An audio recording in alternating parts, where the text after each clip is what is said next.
coming on today with a very specific message. It has been months since our mom was taken from us. Our family is in agony. We are in a nightmare that will not end. Nothing about our situation has changed. We have done our part, and we will never stop looking for her. We will always ache for her and feel that hole in our hearts.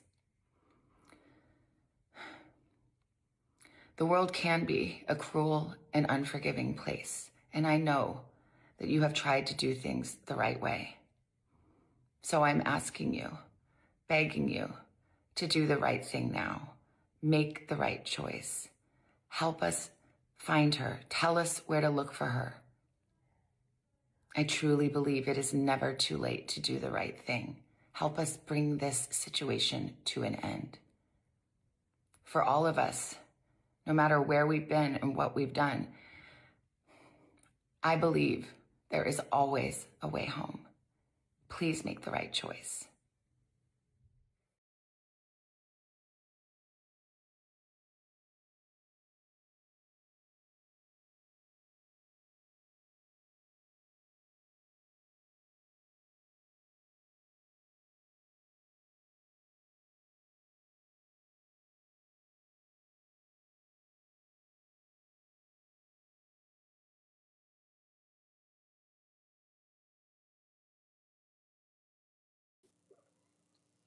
Welcome to TBX Unfiltered. I'm Jennifer. This is my husband, Glen. Tonight, we're discussing that no tip is too small. We follow every lead. Yet, note this tip was not followed up, and this lead was not followed up. So let's get started.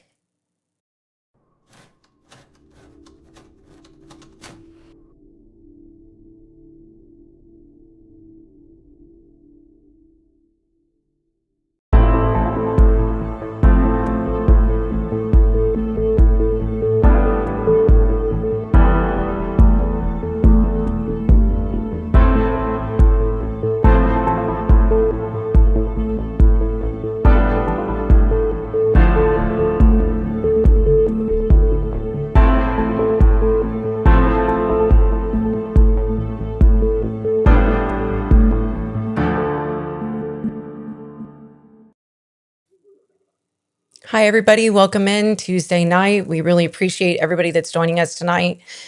Again, I'm Jennifer. This is my husband, Glen. For those of you that are new and don't know a lot about our show, we're a new show. We're not reporters. We're not detectives. We were just concerned citizens, retired. Thought if there's something that we can do to keep awareness for any victims or missing people, that was the goal of our channel. When I saw these people come out and they were interviewed on multiple stations, they said that they got a tip about Nancy Guthrie and her location. Yet Pima County came out with a statement saying that they didn't believe it was credible. And since their own country didn't believe it was credible, they weren't going to follow up anymore. So I had questions. I wanted an interview. I wanted to find them. I wanted to see what their perspective was on this. Did they believe the tipster? Why did they believe the tipster? Did they have any other information than the very little that we all got here in America? So I set out to do that, but I also knew once I reached out to them that they didn't speak English. I needed some help. So I reached out to a friend who thought he could help me with another podcaster, and we have some guests joining us tonight.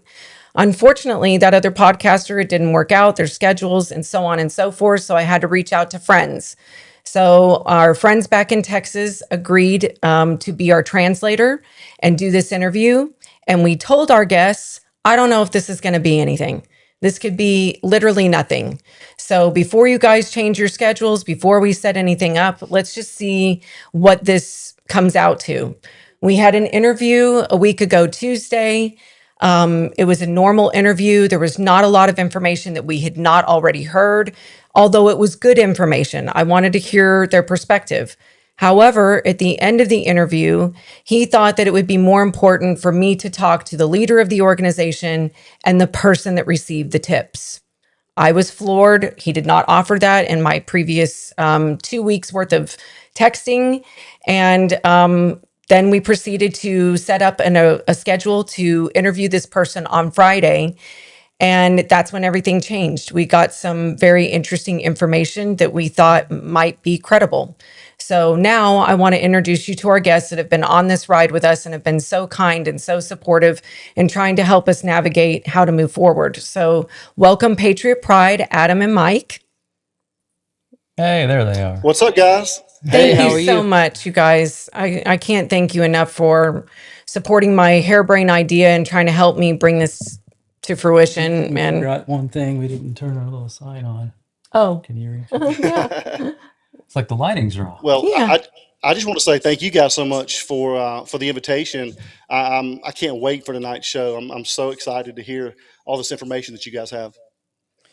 Yeah, and just real quick, I mean, anyone that we're not reporters or, we didn't go to school for that, but we have a lot of respect for people that are true journalists because getting this put together was touch and go for at least, 2 weeks. Yeah, Adam, how many weeks did we try to get all this together with trying to find a translator? And Yeah, it's been at least 2 to 3 weeks. yeah, that's what I And thought. this isn't the only project we're working on, our only thing.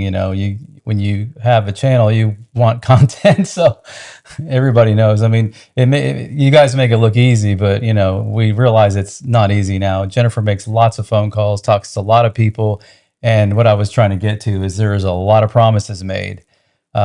Just the FBI people we've talked to, law enforcement, psychologists, authors of books that know a lot about this kind of thing. They make us promises, and then I don't know what happens. It's almost like I'm not a conspiracy theorist at all, but they make a phone call or something, and then they're calling us apologizing and saying they can't do it. Mostly the law enforcement It's angle the of it. They're FBI. like, it's an Yeah. active investigation. We can't be on air saying anything, even though we're retired. It's not the right thing to do. And we're like, okay, but they were all in on it. One guy was going to promote his book. He's an ex FBI guy, and we're still working on it. And these people, as you're going to learn real quick, English is not one of the languages they speak. It's Spanish. So we had to get our interpreter involved and, coordinating that, them saying they're going to be on there on the call and video call, and then they're not. And then we found out daylight savings time's a little different there, and we were off an hour. That was our fault. But boy, oh boy, we finally got him. And then Jennifer had a conversation with him. And then at the end, I guess he liked the questions or whatever. They're not trying to be famous. They've been doing this a long time. And we were just kind of blown away with the quality of what they do. And to the legitimacy of them, Adam and Mike, we actually reached out to, I have several friends that they're first generation in America, so their family still resides in Mexico. And we have some friends here in Missouri, same thing. Their family resides in Mexico, and they actually have family in the Nogales area. I actually reached out to our Missouri friends first to ask if they would translate for me. And she said, the problem is, I don't feel like I would be professional enough in my English. Let me find my other friend, or it's her cousin. And she called me back and she said she's declined. And I said, why? And she said, because she knows who these people are. She knows who they help find and why these bodies are found. And she is too scared. So we had to reach out to our friends in Not with the Texas. group, though. Not with the group. It's with the association with the bodies that they're finding. A lot of times are from cartel. Yeah, there's So- a big issue right across the border there in Mexico with bodies everywhere. That's So- something we learned too. It was kind of crazy. But real quick, let's go back and give Adam and Mike a second. We can't thank you guys enough. Yeah, I'm going to give you all a minute to kind of tell everybody. Everybody here probably knows you, but just in case there's somebody that doesn't, you can go ahead and tell us a little bit about yourselves. Certainly. channel. Well, again, thank you guys so much for the invitation tonight. And if you guys aren't aware, I'm Adam. I'm Mike. And we are Patriot Pride. So we're a nonprofit. It's dedicated to my nephew here, Ryan King. We lost him in Iraq in 2007. He and I were more like brothers than uncle and nephew. And he and I were always going to go into business together. So I thought, what better way to honor him than start something, but yet give back. So we are a true 501c3. We help out military families in need. And so, we're just so honored to be here with you guys tonight. So thank you so much for the invitation. Well, we're proud to have you guys. I mean, you do good work and you got a mission, and you're doing really good at it. And we just feel blessed to even get to know you Yep. guys. So, you're one of the big channels we started watching. Well, Jennifer started watching. For those that don't know, Jennifer had a little surgery about 6 months ago, right as Nancy Guthrie case was hitting, stride in the news, and she just became very addicted to it, I guess you could say. And she was laid up in bed for 6 weeks, and then she got me involved in it, and we want to do what we can to help, like a lot of people do. I feel like all the streamers are kind of in this together. And Interview Room is a big one that we watch. Chris Yeah. McDonough and his wife are just, they're so They're amazing. wonderful. And Yeah. and John, we love John, and all the people on that show are great. And then Big City Crime, and even JLR. I mean, we love that guy, and he, Jennifer's talked to him a few times, and he kind of helped yesterday, honestly. So Yeah. we're real appreciative of him. Anyone in here, probably a lot of people from JLR, because he gave us a huge shout out yesterday, and we appreciated that. And then, one thing I was going to say, kind of, you got my brain going. We were talking about legitimacy of this group. So if you want to say the name, Jen, I have trouble with the Buscando. It's Buscando Corazones, and forgive my pronunciation of Spanish, but So it's basically finding hearts is what we've been Is explained. that what it means? Yeah. Oh, there you go. I speak a little Spanish, but it's from my days in construction. It's a little Well, that's what I different. was told. Don't Yeah. quote me. So anyway, I just figure we'll establish a little bit of who they are before we go into any kind of the interviews that Jen was able to get. And then I think is this the graphic? Yeah. This is who they are, Jen. If you might want to read this, Jen, just because we are on Spotify and we've been told to any of driving our down the road, they don't listeners, hear it. yeah, my son yells at me. He's a firefighter and listens to us. He was like, read the graphics. So who is Buscando Corazones Nogales? Context for tonight's interview with Ramona Ayala, a real documented citizen search collective in Nogales, Sonora. Why they are viewed as credible. Citizen-led search collective based in Nogales, Sonora. Active before the Nancy Guthrie case drew wider attention. Founder/leader, identified in local reporting as Ramona Guadalupe Ayala Ortiz. Participates in organized field searches and regional mass search efforts. Local reporting has linked the group to discoveries of human remains during search operations. Search efforts have involved coordination or support from authorities, including the Sonora Search Commission, AMIC, Guardia Nacional, don't forgive my Spanish, Estatal, Spit it out. and municipal police. The group has publicly pushed back on false rumors and warned families about scams. And that was very important to note, because they said that part of their organization's mission is helping families that want their loved ones back and making sure that those families don't get scammed with, give me this amount of money, I will, find your loved one. Both she and Juan, who was our first interview, made it abundantly clear that their organization is not about putting people in jail. They don't care about the who, the what, the why. Their mission is to find the loved ones that have been missing and get them back to their families. And when I saw them interviewed multiple times, and then Sheriff Nano's statement about no tip is too small, and then he came out with his official statement, which Glen will share, which was in summarization, the Mexican authorities don't deem this as credible. They have not reached out to us, and therefore we don't deem it as credible information. Do you mind if I play the little tip thing? Yep, I appreciate it. Sheriff Nanos, just to kind of give you, we're just trying to build our case here, because we are not saying that Buscando Corazones is legit or they're not legit. We've already done our research, and they are a legit That's going to be up to you guys. organization. Yeah. They've been around for several years. They're not affiliated with the people that were at Nancy's house digging in the dirt out there. They used to be. They've split off years ago. She said it was like, you'll see that in the interviews. Look at difference of the way they wanted to do things. And so Buscando has basically become the group that they kind of filter out the noise, and they're highly respected.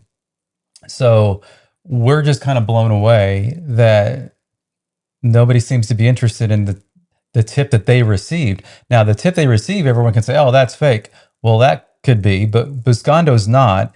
And this woman believes the tip that she's getting.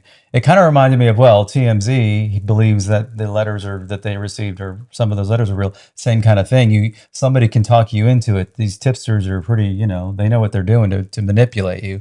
But she's the kind that I don't think she gets manipulated. She She feels seems like pretty it's no real. nonsense. Right. Yeah. So whether the tip's real or not, we're not saying that, hey, they should, run down there and start digging in the dirt with them. But it's blowing our mind that this is a quality tip, that they didn't at least just make a phone call and say, no, we're not going to look at it. They didn't make a phone call. Am Yeah. I right? Yeah. So having said that, I asked her. I Every didn't. Yeah. piece of information that's out there could prove vital. You don't know all the things we know, and we still need to know what you know, because there's something out there that we don't know. We think somebody knows something, so call us with whatever tip you might have. It really is. I can't stress this enough. Every piece of evidence, every single tip we have, they are worked, they are looked at very seriously, and nothing is dismissed. So don't think this is too small or this was too long ago. Call us.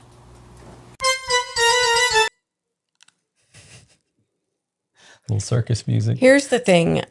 We talked, for those of you that don't know us, don't know our family, Glen's brother-in-law, his sister's husband is a retired homicide detective from Kansas City. I called him about after we had the second interview, which we're going to show all this. I'm just trying to give a little background here. There's been a lot of confusion in the comments, and I don't understand. Why don't you go look? I'm not going to Sonora, Mexico, and I know I didn't mention where it was, but that's not happening. My question is, even if you had some, redneck Bubba that calls up and says, my cousin's got a shed and she may be in it. And I know I'm being crass here, but there's weird stuff that these people get in tips. My question is, how do you know it's not real? And I thought that he just told the world that every tip will be researched. I mean, isn't that the impression that you guys got? Yeah, certainly. That's what he said.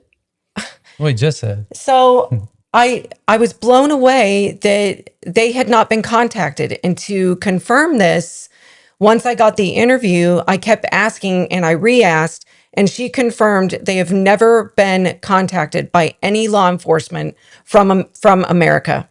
So without further ado, I guess we'll go into Yeah, and real quick, we do need to ask everyone, if they can, please subscribe if you're not subscribed, and hit the like button and all. What's the other buttons on here? Notifications, and yeah. it really helps our channel, and that doesn't cost anything. And we really appreciate everyone being here tonight.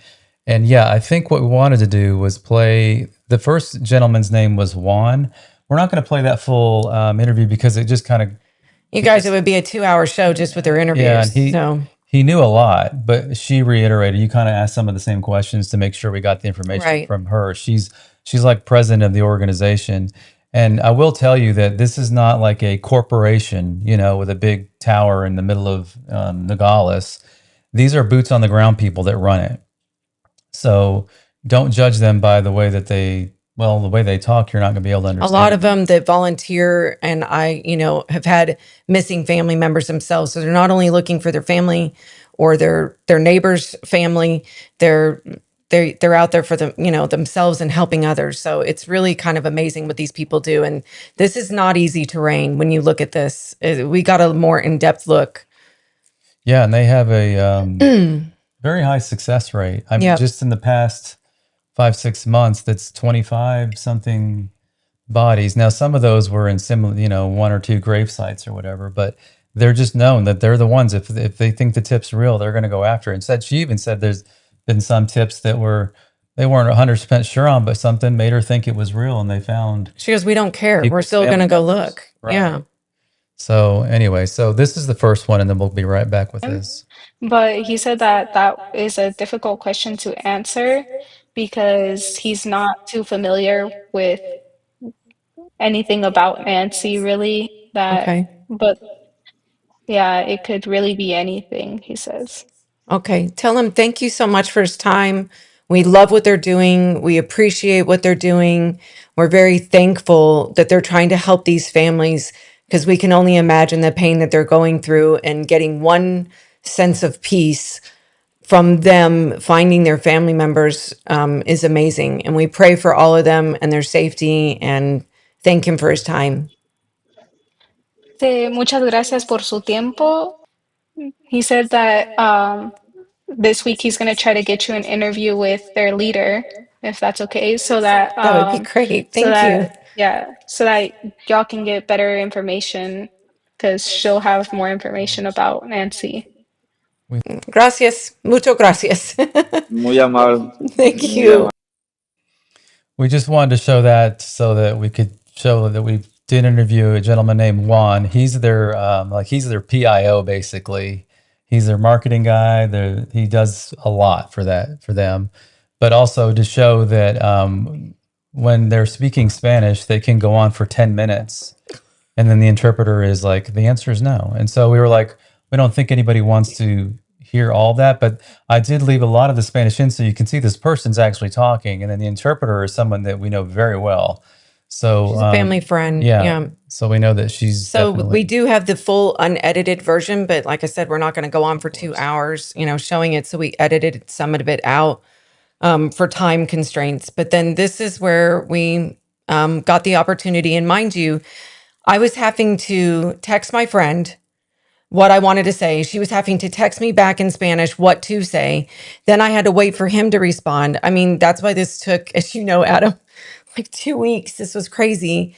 And anyway, I just no, appreciate everybody's. specifically, we talked to Adam yesterday, and I said I can send this interview over to you, and we made a decision, all four of us, that Adam and Mike have not seen it yet. That's kind of the Adam and Mike show, is that Mike is not prepped on anything, so that there's a unbiased, first time seeing it, voice in the room. So we're doing the same thing. Adam nor Mike has seen this interview yet, and it may look boring or seem boring. Please stick around. We have some really compelling stuff after this is over. I don't know what happened, but she, at the end of the interview, all of a sudden just started revealing a bunch of information. And this was the part that gave us pause. And as much as we thought, wow, this is great, we got this awesome interview, then we both looked at each other, and even the interpreter went, I don't know what to say. And we were like, I don't know what to say either. And she goes, what are you guys going to do? And I was like, I don't know. So then, we reached out to my brother-in-law, and he said, you don't know what law enforcement knows. So you don't know what's important, what's not important. I think you should go ahead and report it to the FBI, which is what I did on, 2 nights ago or, Yeah. and I then was trying to reach out to my friends that are mods and say, does anybody know anybody that might know somebody that's one of the big channels? Like, if they've ever gotten stuff like this with true crime, and do you just give part of the information, or do you give all of it? And unfortunately, not due to the fact that nobody got in contact with it. I'm telling you what, I only had one negative comment. Everybody's been so polite, so kind, so helpful. It's going to make me choke up a little bit. The comments were really nice, and everybody was trying to help us. And ultimately, I ended up reaching out to News Nation, Brian Enton, Ashley Banfield. I emailed them, and this was over the weekend. Nobody responded to me in 3 days. I ended up calling News Nation. I also called KOLD, who got Well, me in. they're very busy. We're not. I mean, we're not criticizing anybody at all. No, not at all. It's just, what do you do? And so I kept thinking, and on my part, what are people doing that possibly have something that is important to this case? Because in 72 hours, I couldn't get one person to return a call, an email. It's been more than 72, I think, now for Brian Enton's emails, and they said his emails are packed. We're going to get you to the news director. Somebody will give you a call back because we have a direct link to the FBI. And I said, I don't want this on my part on the news. I just want to get in touch with somebody that could get this to the FBI directly rather than going to a tip line. So we'll discuss the tip line fiasco in a minute. Right. So that's the premise for why there seemed to be drama. But we've decided we're just moving forward. So here we are. Yeah, I mean, we did a whole show. I think it was episode 3 was about tips, and my personal theory is, and I am no way saying that these authorities don't have a major job with all the tips that are coming in. I No, think it yeah, was like 18,000, and it was up to 40,000, and yeah. the triage that's required, and then cross-referencing, and then you have two FBI plus Pima County Sheriff, and it's just a mess. Where do you go? But I feel like the person that knows who did it has turned them in through the tip line. And I can now even more believe that it was not handled, or it's sitting on someone's, desk. I know they don't do it that way anymore, but it's sitting in someone's hard drive or however it works.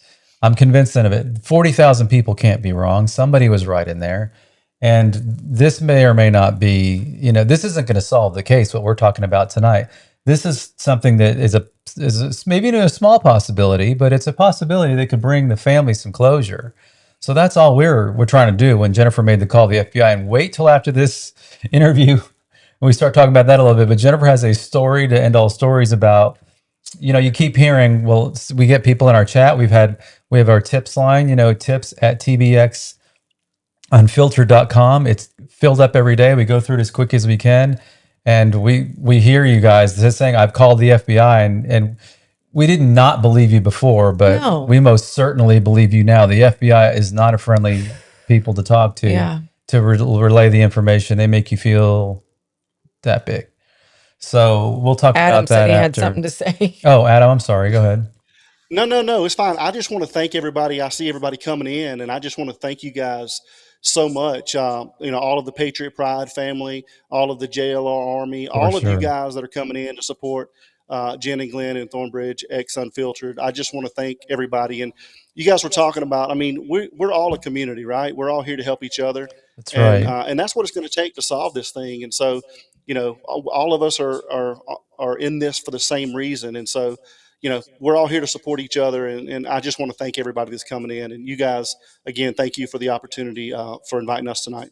Well, thank you, Adam and Mike, for trying to help us. Like I Navigate said, all I had this. this crazy idea, and I said, "Can you help me find somebody that could translate?" And then I ended up having to reach out to family. But I can't thank you enough for taking my crazy idea and thinking, "Hey, let's see if we could get some answers on why they weren't followed up with." And boy, did we ever get answers. So here we are. Real quick on that note, you just said that, we're all the streamers, we're in this together. We are surprised, very Wow. surprised by all the support. Even these larger streamers that have reached out to us over the last month, Yeah. it's just been amazing. And their offer of support and, mostly Patriot Pride. You guys have quite a following, and you're always there to support us. And we just really, really appreciate it. But You guys, I had a lot mods. of the people from the interview room have been talking to Yeah. us and telling us that we're Their audience. we Yeah. love watching the interview room, and of course Patriot Pride, and we watch all of them. Some we'll switch our plans around to watch, and some we record, and we're the, what do they call them, the replay guys on those. But whatever, we just feel like every one of them has something to offer. Even if you don't like the people or whatever, there's something that comes on that makes you go, well, wait a minute, I didn't know about that. And then we'll go figure, a little research and find out it's true. So For Glenn and I, we like to stick to the facts. We like to stick to, looking at those. We don't mind going down the theories, but it's because you have to figure things out. But I also want to revisit things. I like puzzles. I like to figure it out. So I want to go on record real quick, though. yeah. I'm pretty sure anyway. I don't know everything, but Matt Lauer didn't do it. He's not Porch Guy. Where in the world is Matt Lauer? I don't think it's in Tucson, but it's okay. So, to each his own. We respect anybody's theories, and I think, I love watching it. Yeah, because I sit there. One way or really? another, we're all going to be shocked when this happens. But again, I thank you to the mods from other channels that I've never even met you. I was amazed at people going, I'm going to help you. So thank you so much. So here's the interview with Mrs. Ayala. So we enjoyed speaking with Juan as well, and he suggested that we speak directly with you since you were the person that spoke with the man who called in the tips about the location of Nancy's body. Hablamos con Juan y él fue el que nos dijo que deberíamos hablar con usted porque usted fue la que habló con los que hicieron las llamadas y entonces Sí, usted fue así es. la que escuchó su voz. Sí. She said, yes, Sí, sí, that is así es. correct. Okay. So, could you please tell us a little about those calls that you received? I know that you want to keep his anonymity, and we completely respect that.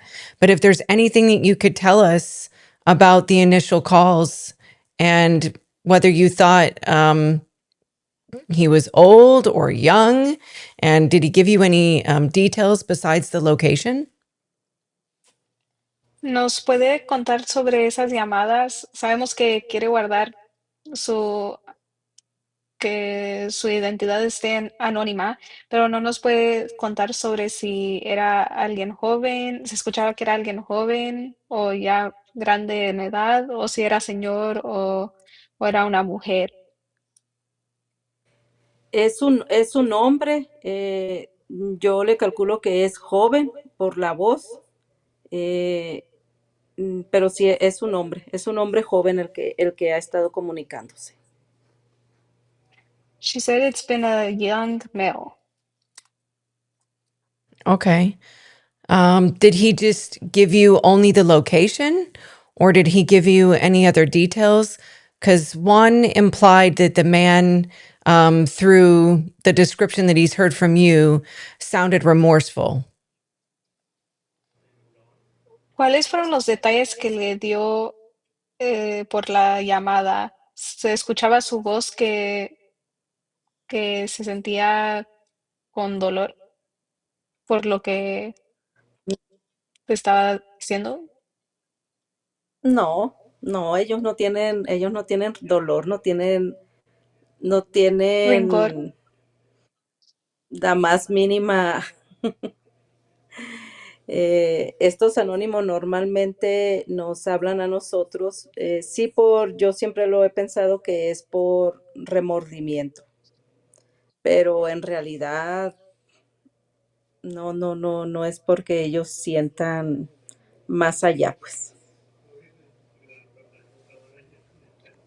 She said she doesn't think that it's necessarily remorse. She'd like to believe that it is, but she doesn't truly believe that they're feeling remorseful. Interesting. Okay. Did he give you any other information? Because let me hold on. The American media says that they don't believe it. That these are real. The American media has also reported that the American authorities don't feel like it's real, law enforcement. And they have also said that the Mexican authorities don't feel like this is real. Do you think it's real? Aquí en Estados Unidos, las redes sociales, muchas personas andan diciendo que estas llamadas anónimas no son reales, que son falsas las llamadas que andan haciendo y han dicho que ahí en México también no creen que son reales. ¿Qué piensa usted? ¿Usted sí cree que sean verdaderas las llamadas anónimas? Esta llamada en particular yo sí la tomo como algo que sí es cierto. ¿Por qué? Porque ha estado muy insistente, incluso ya me hizo un croquis y me lo envió. She said this particular caller she believes is telling the truth, that he is very insistent, that after searches, he'll tell her, oh, you should have searched here, you were really close. And Wow. that this particular caller has called at least 8 times. My gosh. And but that every time he'll tell her that she's very close and that she should have searched a little bit further. Wow. Wow. Tell her that's incredible. My question is a lot of people that care about Nancy, much like you care about any missing person, as do we, have wondered why Nancy? And do you think that these people were hired to do this? Or do you think that they went in to steal something and something went wrong? What are your thoughts? Has this person given you any indications that they were hired to do this or something else? ¿Usted cree que los que le hicieron esto a Nancy? ¿Crees que fueron contratados para hacerle esto? ¿O cree que fueron por cualquier otra razón? ¿O lo harían por dinero? ¿O qué cree usted? Pues en realidad, pues ahora sí que como yo siempre digo, nosotros somos buscadores, buscadoras, nunca, pues nunca preguntamos, nunca más allá, no sabemos, hasta a veces cuando conocemos a las familias de los desaparecidos son los que cuentan un poquito de cómo estuvo pues la cuestión para que llegasen a ser desaparecidos. Ah, ok, así. Okay. Um, so she said that they're just searchers. They don't like to make conjectures about what has happened to these people that they're looking for, and they don't like making rumors, but that she did ask the caller um, why the Mexicans got involved with Nancy. And she said that he just told her that all they did was cross her body over, but that's all he told her. Interesting. So does she think that this is someone from Mexico, or does she think that this is someone from Arizona that just happens to speak Spanish? I mean, could she tell? Entonces, ¿usted cree que la persona que hace las llamadas es de allí de México o cree que es de acá de Estados Unidos, de Arizona?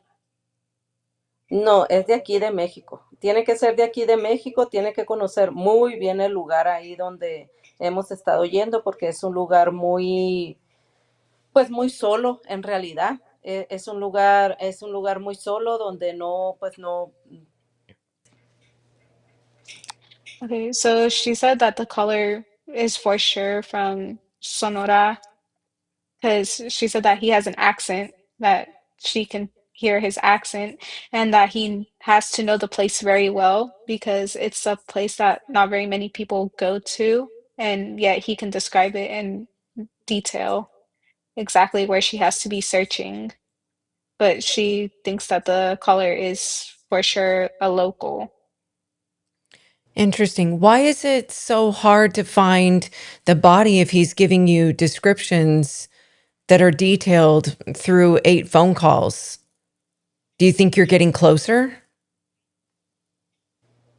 Dice que por qué es tan difícil encontrar dónde es que le está diciendo que busque si ya ha tenido 8 llamadas. Entonces, ¿usted cree que se está acercando a donde él quiere que busque?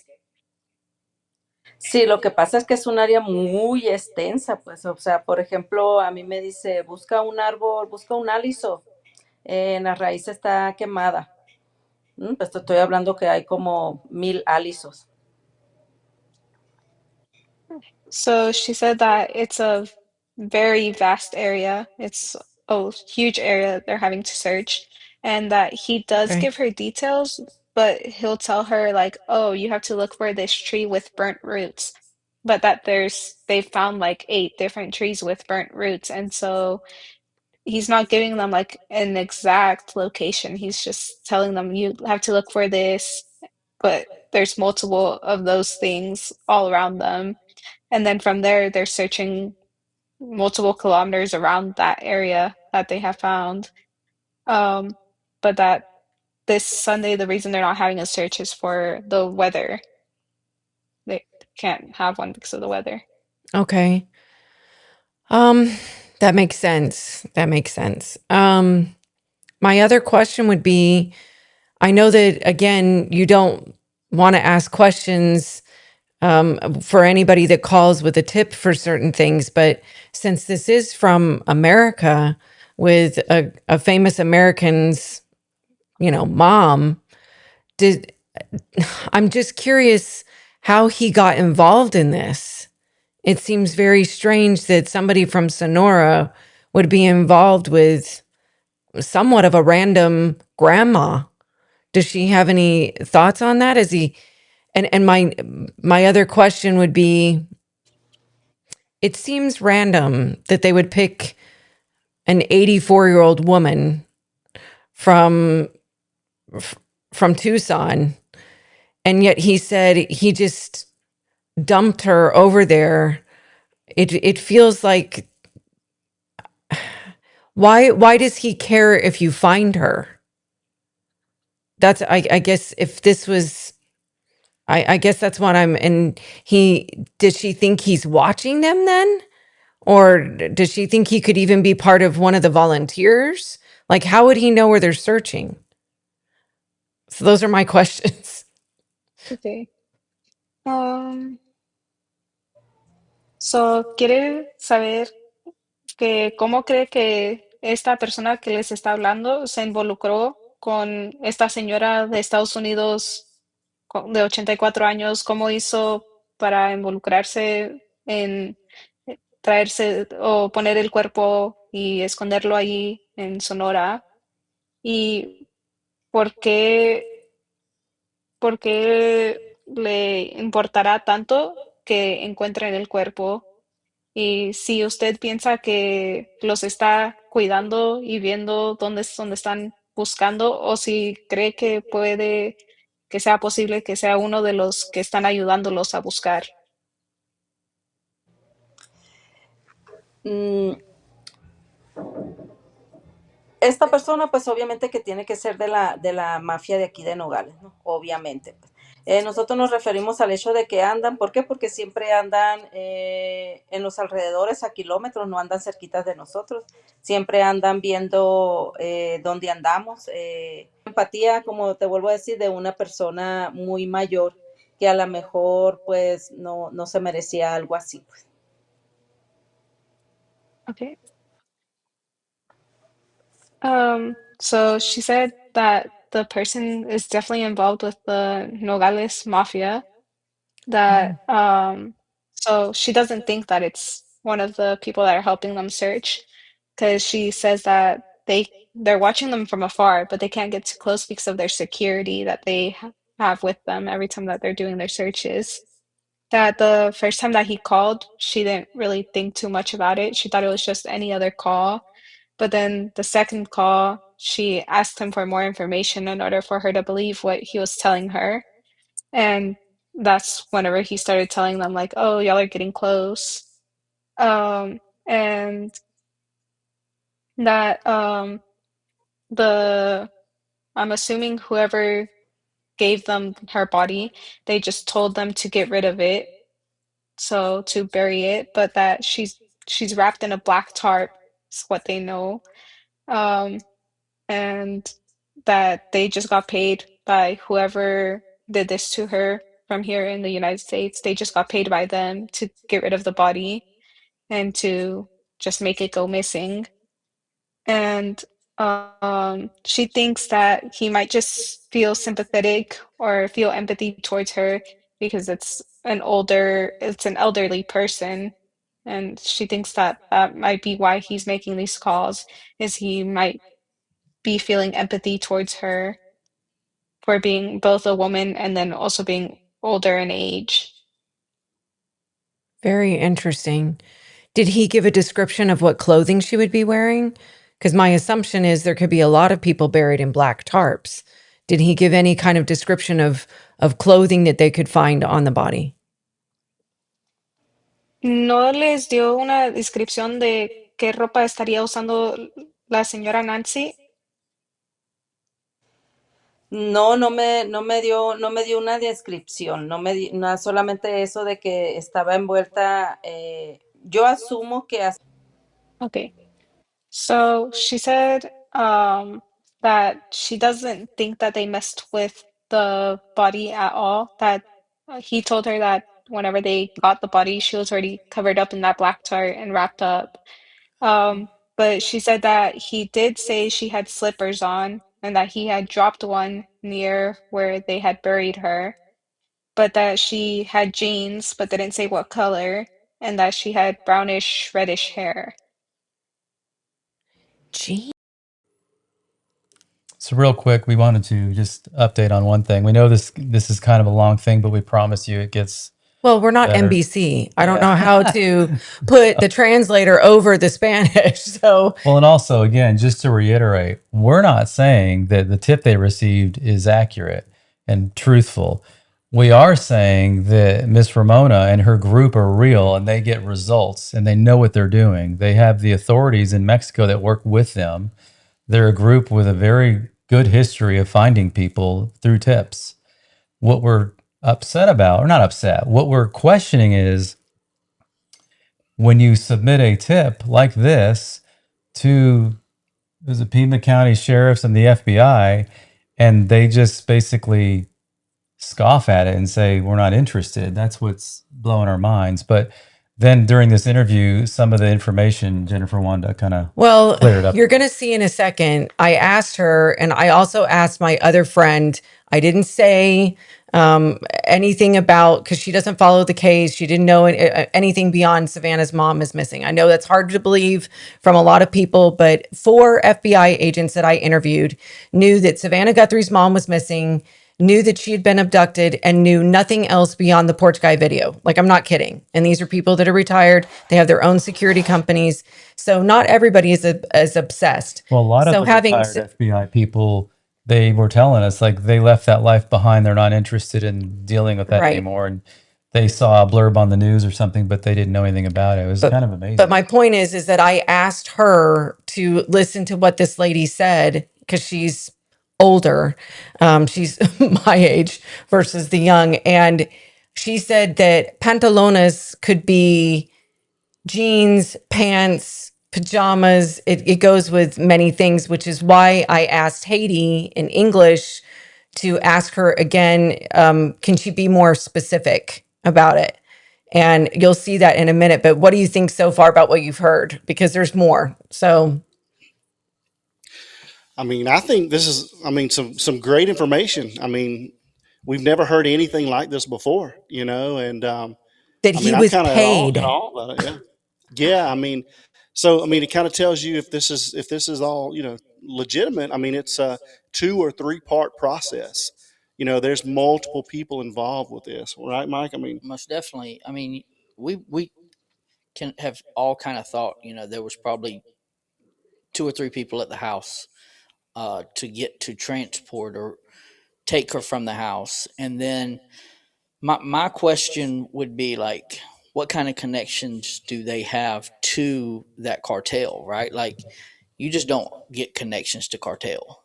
Like Well, when you're an it's hour and a unless half from the border, I don't know. I just, but the car from what I know, yes, there's a lot of people that claim they are cartel, this, that, and the other, but you have to know somebody to get introduced, if that Okay. makes sense, because they're just not going to introduce. Like, I'm not going to bring you in. It's almost like you have associates, and then you have friends, and then you have family, right? Cartel's your family. You have an associate, uh, or a friend that's to the cartel. So it, like Adam said, there was more than likely a 3-part step if it's somebody in the U.S. doing this. Um, I don't think personally anybody the cartel has anything directly to do with it and says, "Hey, And that's what you're just going. that's correct, Mike. We're That's just what going to she go through that." said. That's what she said. She So said it this guy said that he was hired by somebody. And again, we edited this. I have the full unedited version. But she said that he was hired by somebody in Arizona to just get rid of the body. And And he was the receiver of the body, the way it was received. And you're going to hear more details about beyond the black tarp, which is where it got very interesting for me.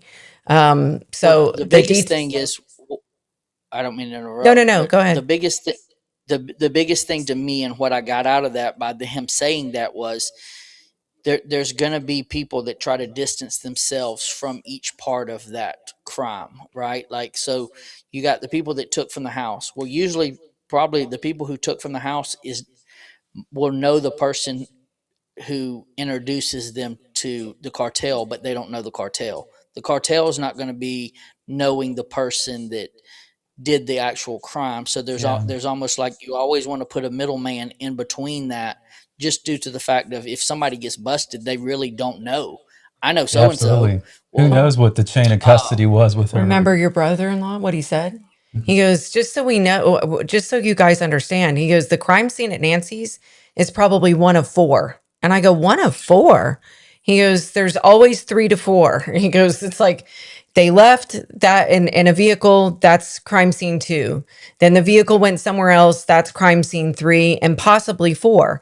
And I said, I didn't even think of it that way. And he goes, well, that's why the crime scene 1 where they left is very important, you know? And that's when Glenn was like, so is the first 48 really that important? He was like, it's literally that important. So we'll get to the Yeah, rest unless you have something certainly. else. And yeah, I think the main thing about what Mike was saying is, if this is the case, then we've got to figure out what is that connection and who is that connection. If the cartel was hired, they don't just interact. I think of what you're saying. They don't just interact with anybody. So we got to figure out, where is that connection? Who had Right. that connection that were even able to hire the Right, cartel. right. And You just aren't going to walk up and go, "Hey, yeah, I hey, got a job for yeah, you." come Because do this job for me. yeah, that isn't how it happens. So You got to know somebody that they trust, that knows somebody that they trust, and you don't just walk up and get introduced to yeah, for them to take a job, because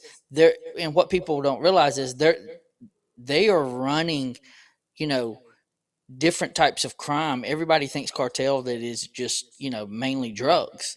Like, yeah, that is a huge part of it, but a lot of it isn't the drugs, it's the transportation of humans, especially nowadays. Yeah, because you can resell that over and over and over and over again. yeah, And to do something like this, it had to be substantial due to the fact of they wouldn't want to take the risk mm, of getting caught because that's not their standard way of doing things, of just having an Sure. 84-year-old famous Yeah, yeah. you're saying they put some disappeared. layers just in want- between for sure. Yeah. Certainly. And then one last thing I want to say is, even if it was literal pantalones, I'm terrible at Spanish. I'm so sorry, but even if it was pants, that could possibly be, Pajama bottoms. or it could actually be jeans. And again, maybe something happened before she was even able to get into bed. Yeah, we thought Maybe, about that, but she clears it up. You'll hear in a minute that she says she Okay. thinks it was pajamas, what the guy was trying to say. Pajama but pants. she didn't know how to say pajamas, where I guess it's a different word than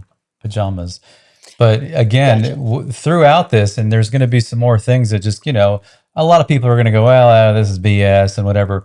Our point really is, are you sure? And if you're not sure that it's BS, doesn't it warrant a phone call from Sheriff Nanos or whoever really is in charge right now? I'm shocked. That's all we're asking. We're not saying any of Well- the tip was real, but we know that Ramona's real, and we know that Juan's real, and there's over 100 of them, and there's college students. They employ. They're all volunteers, but they employ a lot of people from all walks of life. There's people in their group that are. He was telling us that they're not actually mobile. They're older people, because I think the elders in that culture is they're revered. It's a little different than in America, and they want to be part of it. So they help out with bringing water and hanging out with people, but they're not so much the boots on the ground. So it's a major group of people. Our friends thought this was extremely significant, by the way, about what she said about the elderly. And one of them got a little more colorful and said, unfortunately, they don't care that much about, a 12-year-old girl or a 14-year-old boy, but the elderly you don't touch. And I said, really? And I said, because that's kind of the way she made it sound, is that it's not remorseful. It's and part of this, like I said, I'm sorry, there's people saying they don't want to listen to Spanish. I'm not NBC. I can't do the voiceover. So we try to cut it down as much as possible. But she said, he kept saying, this is multiple phone calls, and you'll see that in here. This was 8 phone calls. And over those 8 phone calls, he not only said it once, he said it multiple times. Who does this to an old lady? So I think that was the issue that was interesting to us. So And we appreciate your patience. Yeah, thank you. I'm the chief editor in charge of, film. And believe me, I shaved off a lot of the Spanish. It was just really hard to change. I didn't want to change the feeling of the interview. And it goes on. I'm sorry. I mean, this is another probably 20 minutes. If you'll just bear with us and listen for your own clues. Because every time I listen to it, I'm like, wait, did she just say that? Like the slipper thing kind of went by me the first time. Then I'm like, why did he bring up that he dropped the slipper? And that The they threw her tipster. over, they basically just threw her over the wall. And it Well, was I like, think that you was know, a I mean, it's, handoff. I Like it was, understand. It's just, they were hired. Again, I want to recap for anybody that's just joining us. The person that's been calling has said that they were hired by somebody in Arizona to dispose of the body. That was the only job. They were paid.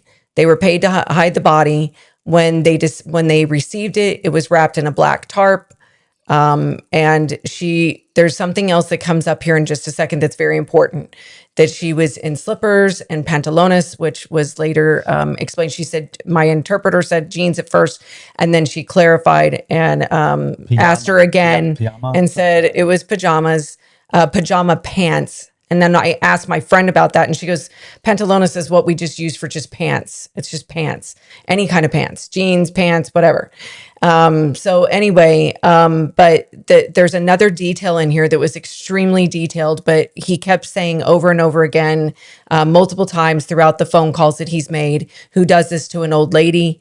Like I said, in the Spanish culture, from what we understand from multiple friends, is that the elderly is extremely revered. And I guess that's what caught this person off guard and quote unquote wanted atonement.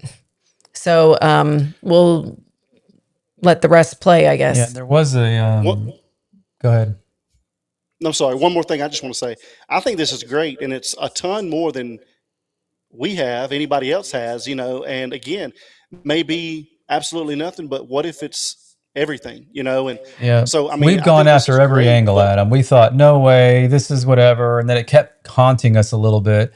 Then we're like, but what if? And if you yeah, I cannot mean, 1000% disqualify it, shouldn't you do something? Now, even the Mexican authorities have been on record as saying that they don't believe Nancy Guthrie is across the border or whatever. But we delved a little deeper into that, and I'm not going to tell about how we found this out, but America and Mexico, although they're neighbors and we get along and we love each other, whatever, they they don't want Nancy to be found over there. It's a more of a political problem for that to happen. So that's not. I don't trust the Mexican authorities to tell us that. Well, no, it's nothing to see here. While she's telling us, well, they're along. We have pictures where they're alongside her She helping sent me search. 15 pictures. So well, So they've already searched a couple times, and she's it's very just crazy. detailed too. I mean, this is a lot of very detailed information, I well, mean, I only heard it's, they called twice. Yeah, we were under the and then one other thing, assumption that the tips are only called in twice, but it's much more than that. I think that's She kind of said one other 8 thing times. I wanted to bring to light for everybody is these people are very respectable people. This organization is respectable, and they have a very high thank you, success Adam. rate at doing what they do. And so they've dealt with callers, I'm sure many times, and they're able to, use their judgment and vet things out uh, due to the high success rate they have. So, I mean, I'm very interested in what she's saying. Well, and the other thing I want to clarify too is that it was said in, I think, one of Brian Enton's interviews that he believed that this was the same people that were outside of Nancy's. It's not. So, one clarified that for us in the first interview. He said, no, they used to be one organization. I guess Miss Ayala and the other leader had an impasse at some point and they went their separate ways. So this is a completely different organization, but they're both still the same founders of the one organization, but they split. So, which is what the other interpreter was like, wait a minute, this isn't the same people. And I said, that's what I said. So then I asked Juan and he said, no, we're not the same people. We used to be the same organization, but we went our separate ways. So here we are. So here we go back to the very detailed information. Beans. Yeah. Okay. Um, my other question, and please thank you so much for talking to us about this. I know that this can be difficult, and there's so much about this that so many people don't understand. Start with that. Dice, muchas gracias por hablarnos sobre esto, que es un tema muy difícil de cual hablar. y hay muchas cosas que personas no entienden sobre este caso. So I guess my next question is, since they did tell you that they're not the ones that did it, they're just the ones that received the tarp with the body in it, and they were, I guess, told who was in it. Did he ever give a description or indicate if the people that gave him the body were also hired? Quiere saber si el que le dijo que pues fue el que escondió el cuerpo, si no le dijo que los que le entregaron el cuerpo a él, si cree que ellos también fueron contratados por alguien más. Pues sinceramente no le pregunté más. O sea, yo solamente le pregunté por morbosa, eso sí lo hice por morbosa. Le dije, y oye, le dije, ¿a ti ya te la entregaron pues la señora ya con el daño o aquí en... She said she didn't ask, but that she she just wanted to know the location. That the only thing she asked was if he was the one that harmed her, and he said no. That's how he was, or that's how she was given to him already. But that she didn't ask like if the people that gave him the body were hired as well, or if they were the ones that did the harm. Interesting. Is he aware that the mother's that Nancy's daughter Savannah was offering money for her body? ¿Usted cree que el que está haciendo las llamadas anónimas sabe que están ofreciendo dinero si se encuentra el cuerpo? Él no me ha mencionado absolutamente nada de eso. No, nunca me ha mencionado que quiere dinero. Muchas veces, pues ellos, por ejemplo, nos mandan un anónimo, nos hablan y nos dicen, ve hasta el sitio. So she said that he hasn't mentioned the reward money at all, and he also he hasn't asked them for any money at all. That they don't charge whenever they do these anonymous calls. The only thing that he's asking for them to do is to find her, that he wants them to find her body, that she thinks he's feeling remorse and he's trying to clear his conscience. Um, but that she thinks that it's because he's feeling empathy for her being an elderly lady, but that, yeah, he hasn't mentioned anything about wanting part of that reward money. Okay. My other question is, since he said he was given the body to dispose of, is it close to the Native American border in Arizona? Or is it, because as she said, I looked at the map and it looks huge. So what area did he indicate that they gave him the body somewhere else or near the border? And if so, if it was near the border, is that border near the Indian reservation in Tucson, or is it closer to like the Nogales border crossing? Or does she know? Dice que si usted sabe dónde le han dado el cuerpo al de las llamadas, que si usted cree que fue ahí cerca de la frontera de Nogales o si fue más acá en Arizona. Pues el día sábado yo estuve en el área que él me está mencionando, está en la pura línea divisoria. Okay. So she said that she doesn't think it was at the exact border, that she thinks it's more over on the Mexico side. But she saw that there from her going and doing searches there that she's seen that they have these gates. I think she's seen them open and she asked if they ever closed them and they said no. And so she thinks logically that they would have passed her body over like during the night but she thinks that it was there at the border, or not at the exact border, but over on the Mexico side. So But I'm like not. where in when she says the border, what is it border on the Tucson or in the Arizona side is what I'm asking because there's an Indian reservation that borders what I thought was that Mariposa area. So I wondered if it was when she says the gate, does she mean like the main Nogales gate, Haiti? I think so. She said she's gonna send you the pictures because I'm not too sure what it is that she's talking about, but she said she was gonna send you the pictures of the Okay. border that she was talking The about. photos. But Okay. yeah, she was saying something about it being in Nogales. So Well, because um, tell her there's an Indian reservation on the other side of the border in Arizona. And I was wondering mhm. if, because on the map, I thought that that's kind of where the location was that they were looking. Dice que hay una reserva de los indios aquí en Arizona y que si es ahí donde está hablando usted.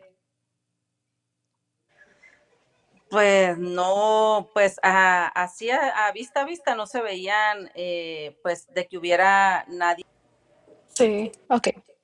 She said that she hasn't that just by view she doesn't see any communities at all. She doesn't see any houses. She doesn't see anything there. So she doesn't think it's a reserve because she feels like she would have seen at least something. That the only thing that they've seen is border patrol, the agents there that but that they've seen them obviously on the Mexico side is where they're at, but that Right.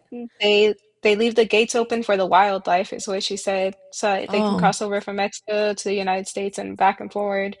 But that she doesn't think it's a reserve because she hasn't seen anybody or any communities, any houses or any buildings at all. okay. If she can just show us on a map and her photos, kind of where they're searching, if she could even take a screenshot on her phone of a map and like circle where they're searching, that would help tremendously. ¿Cree que nos podría mandar una captura en su teléfono en el mapa de dónde es que están buscando?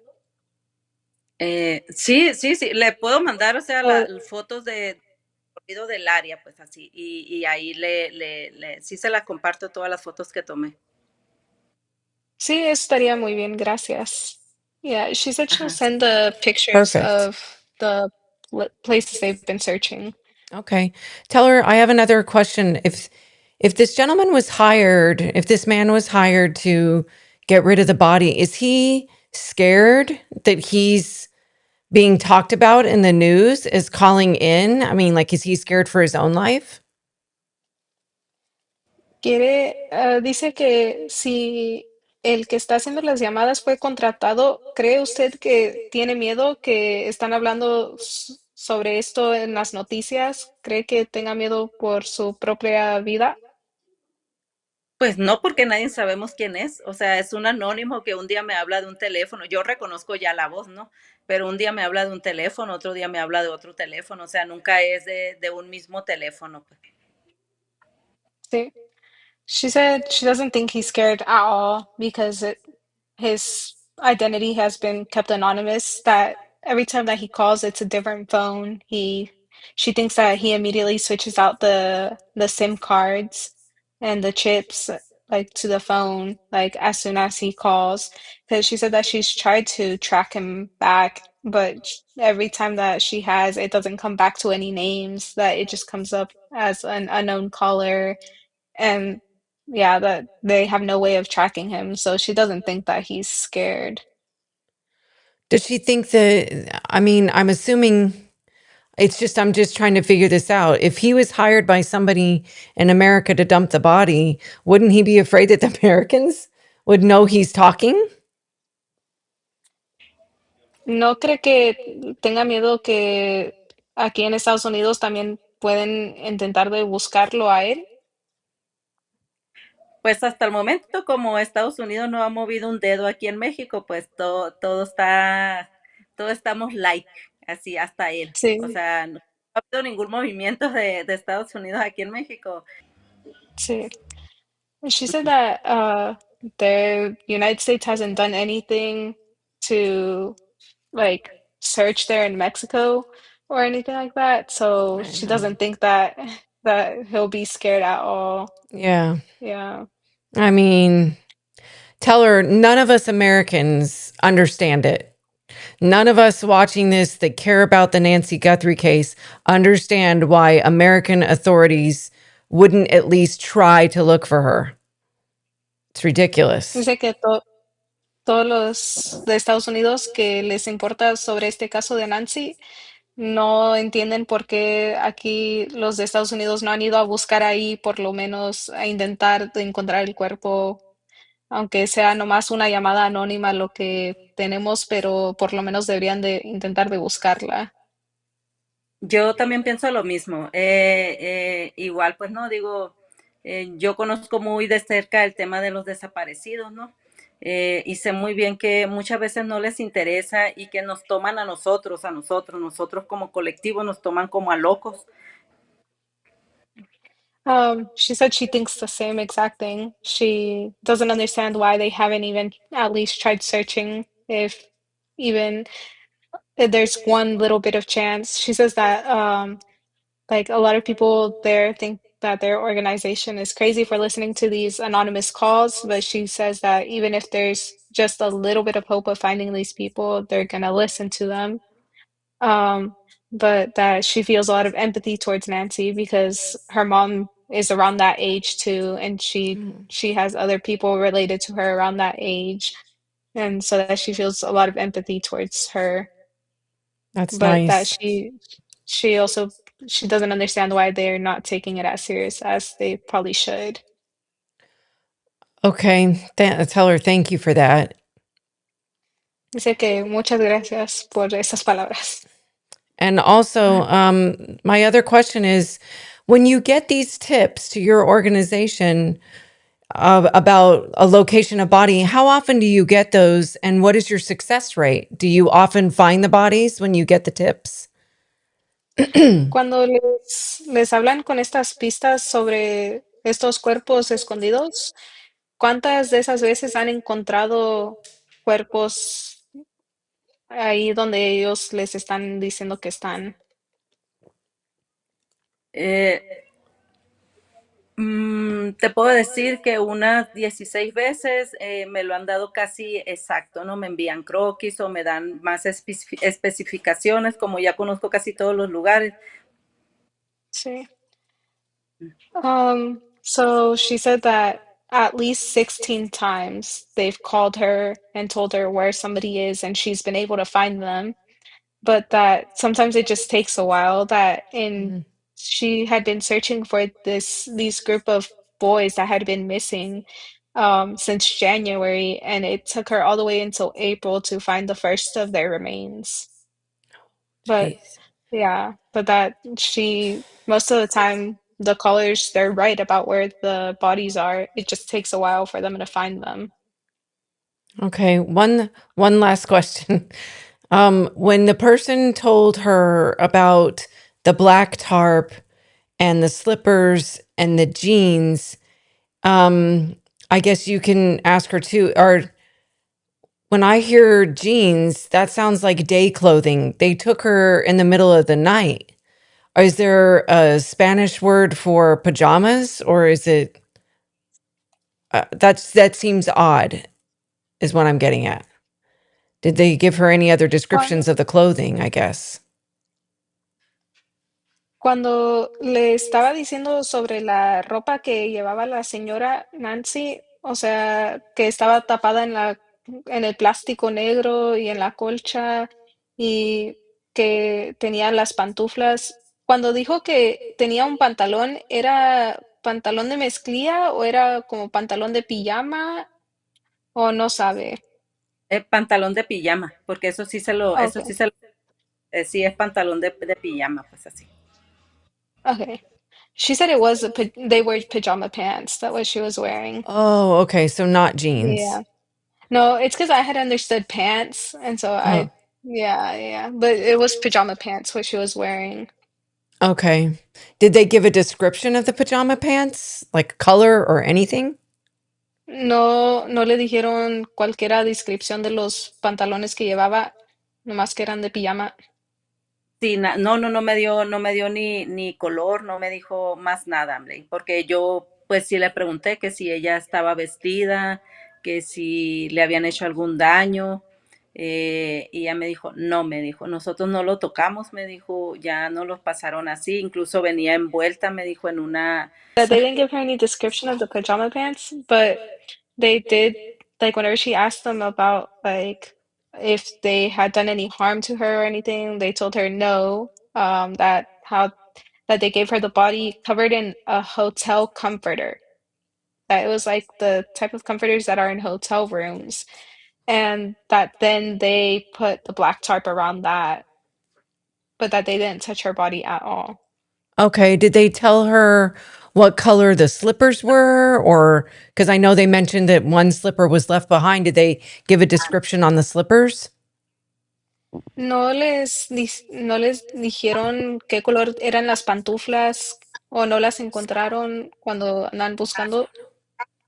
no me dijo de qué color eran, solamente me dijo que iba con una y que se les cayó. Pues en realidad también es un área donde hay muchísima ropa tirada. Sí. She said she asked for like more specific details, but he didn't specify any color of the slippers or anything like that. And she said that the area where it was is an area where there's already a lot of random clothes scattered Oh, everywhere. And yeah, and then especially also with the flooding, that the slipper might not even be there anymore, that it could have already like gone away with the water. well, if they find her, say they find what they think fits the description, um, how are they going to be able to identify her? Are they going to send her back or call the American authorities and say, we think we may have found her? Because I know that they don't have her DNA. It's been reported in the news at least. Dice que si la encuentran, ¿cómo le harían para identificar su cuerpo? ¿Se lo mandarían para atrás, para acá, para los Estados Unidos, o cómo le harían? Pues ya eso ya es cuestión de fiscalía, ¿no? Ya eso ya es cuestión de fiscalía. Okay. So she said that all she can really go based off of is that she knows that she had a pacemaker. Um, but she says that once they find bodies, they're no longer the ones that deal with them, that the authorities take it from there. And so that they'd probably have to get in contact with the United States authorities get to make sure that it is her.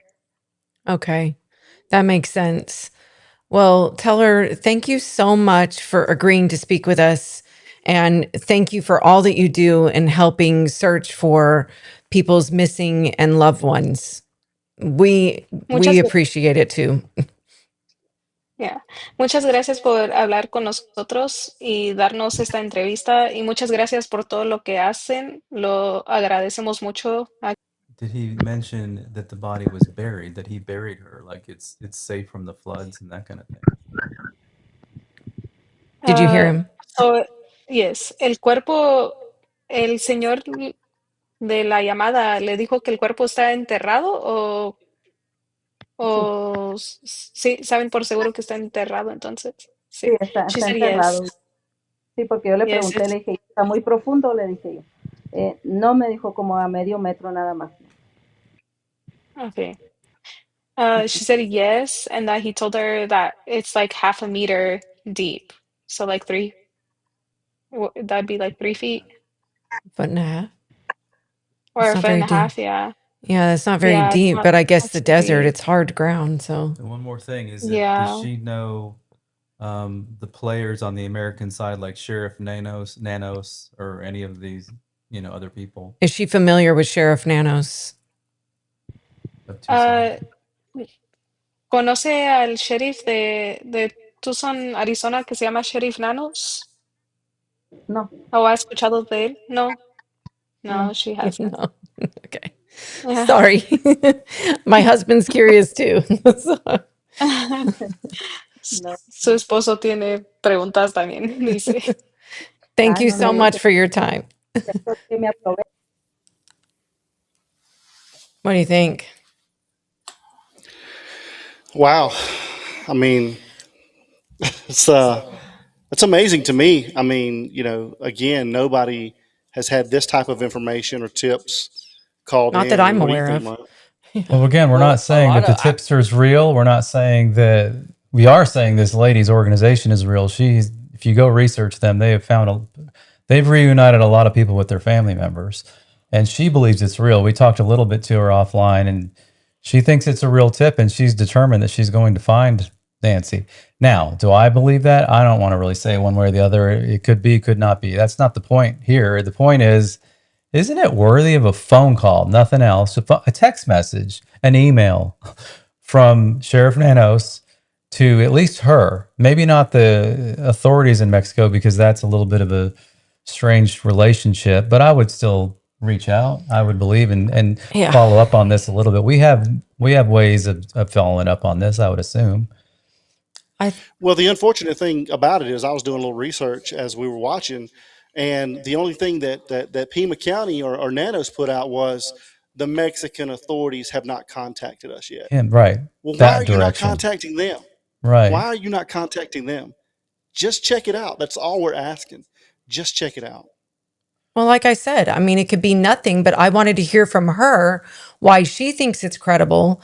I personally watched Brian Enton's, I watched News Nation, I watched many news media, and I did not hear anything about a comforter. I did not hear anything about slippers. In fact, Savannah Guthrie said in her interview, I can't imagine my mom is out there in her pajamas with no shoes. I didn't hear anything about shoes. So I thought that, pajamas, I mean, I don't know about you guys, but my grandma wore a pajama dress. She didn't wear pajama pants ever. So I don't know. Well, I don't know what Nancy wore. We're not 100% Yeah. certain what she left the house in. Just Right. because Savannah did an Instagram post saying, or an interview, saying that my mother was woken in the middle of the night and left without shoes. Correct. I mean, that doesn't go into evidence that she left without Right. shoes, because somebody who wasn't there said something. I think she was trying to, get the emotion out, which it did for me. I'm like, I can't imagine that.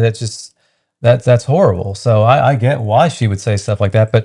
And again, the hotel comforter felt like a hotel comforter, and my mind immediately reversed to the interview or the little clip of the show on NBC Today show where Nancy was showing how to make a bed, and she has that comforter that was all one color like you see in a hotel. So is the comforter missing from the home? Maybe not, and maybe that's why Sheriff Nanos isn't interested, but I would still think that that hasn't changed anything for me, but maybe that's something they could look into. And the fact that they told her, and again, please, for those of you that are Spanish speaking, we had to edit this. Otherwise we would be here for hours watching it all. That was like 1/3 of the actual Spanish. I have the complete interview. And again, the translator that I got, her parents speak zero English. We've been very friends. Well, I shouldn't say zero. Mom is getting better. Dad speaks pretty good English, but Haiti has been their translator for 10 years when they worked for our family. And Haiti is their daughter, and she's 19 years old. And I also played the interview for another friend of ours who is Spanish speaking, and she said it was spot on. So Haiti, and people were asking about, we've been asked, like, how did she do it without those long of questions? Haiti had notes. Miss Ayala was very patient with her taking notes and re-asking some questions if she needed clarification. So it's about as accurate as we can get. I was trying to I was trying to do it in shorter increments, but I also wanted to be respectful of Miss Ayala's time. Although she told me to take as much time as I needed. She said that she was very confused as to why they have never been contacted. I asked her again in a text message that Haiti translated for me, and she put no, never been contacted by any law enforcement. The missing slipper, I don't know if you guys caught that. But when they got the body and they were transporting it, apparently, they dropped one of the slippers and they realized it when they went to bury it. And he said that if you find a lone slipper that you will know that you have gotten close. It's like a landmark. Like a landmark. There'll be a slipper. But it was One pitch thing, I don't know black if you- dark, and he didn't remember what color it was. And she was like, I asked him, and he didn't get any more specific on colors and all that, which, yeah, I wish we had colors, because, that's something that could be verified by the authorities, that they know what colors were. I think they would get with the family. But, she could have had today, with the way Instacart delivers and Walmart delivers, what she owned, that the family wouldn't know what she had for clothes and whatever. And then the blanket or comforter that looked like one from a hotel, and then the black tarp over it. It was just very. But we're not here to convince anybody that this well, tipster was accurate. What's that? One thing I want to, I don't know if you guys remember this or not, but in the very beginning, there was allegedly bed sheets and comforter removed from the bed. And that's one of those things that was retracted back. I think I And do that's remember that. kind That of was what we really look early at. on. Very early on, but a lot of things early on were kind of retracted back.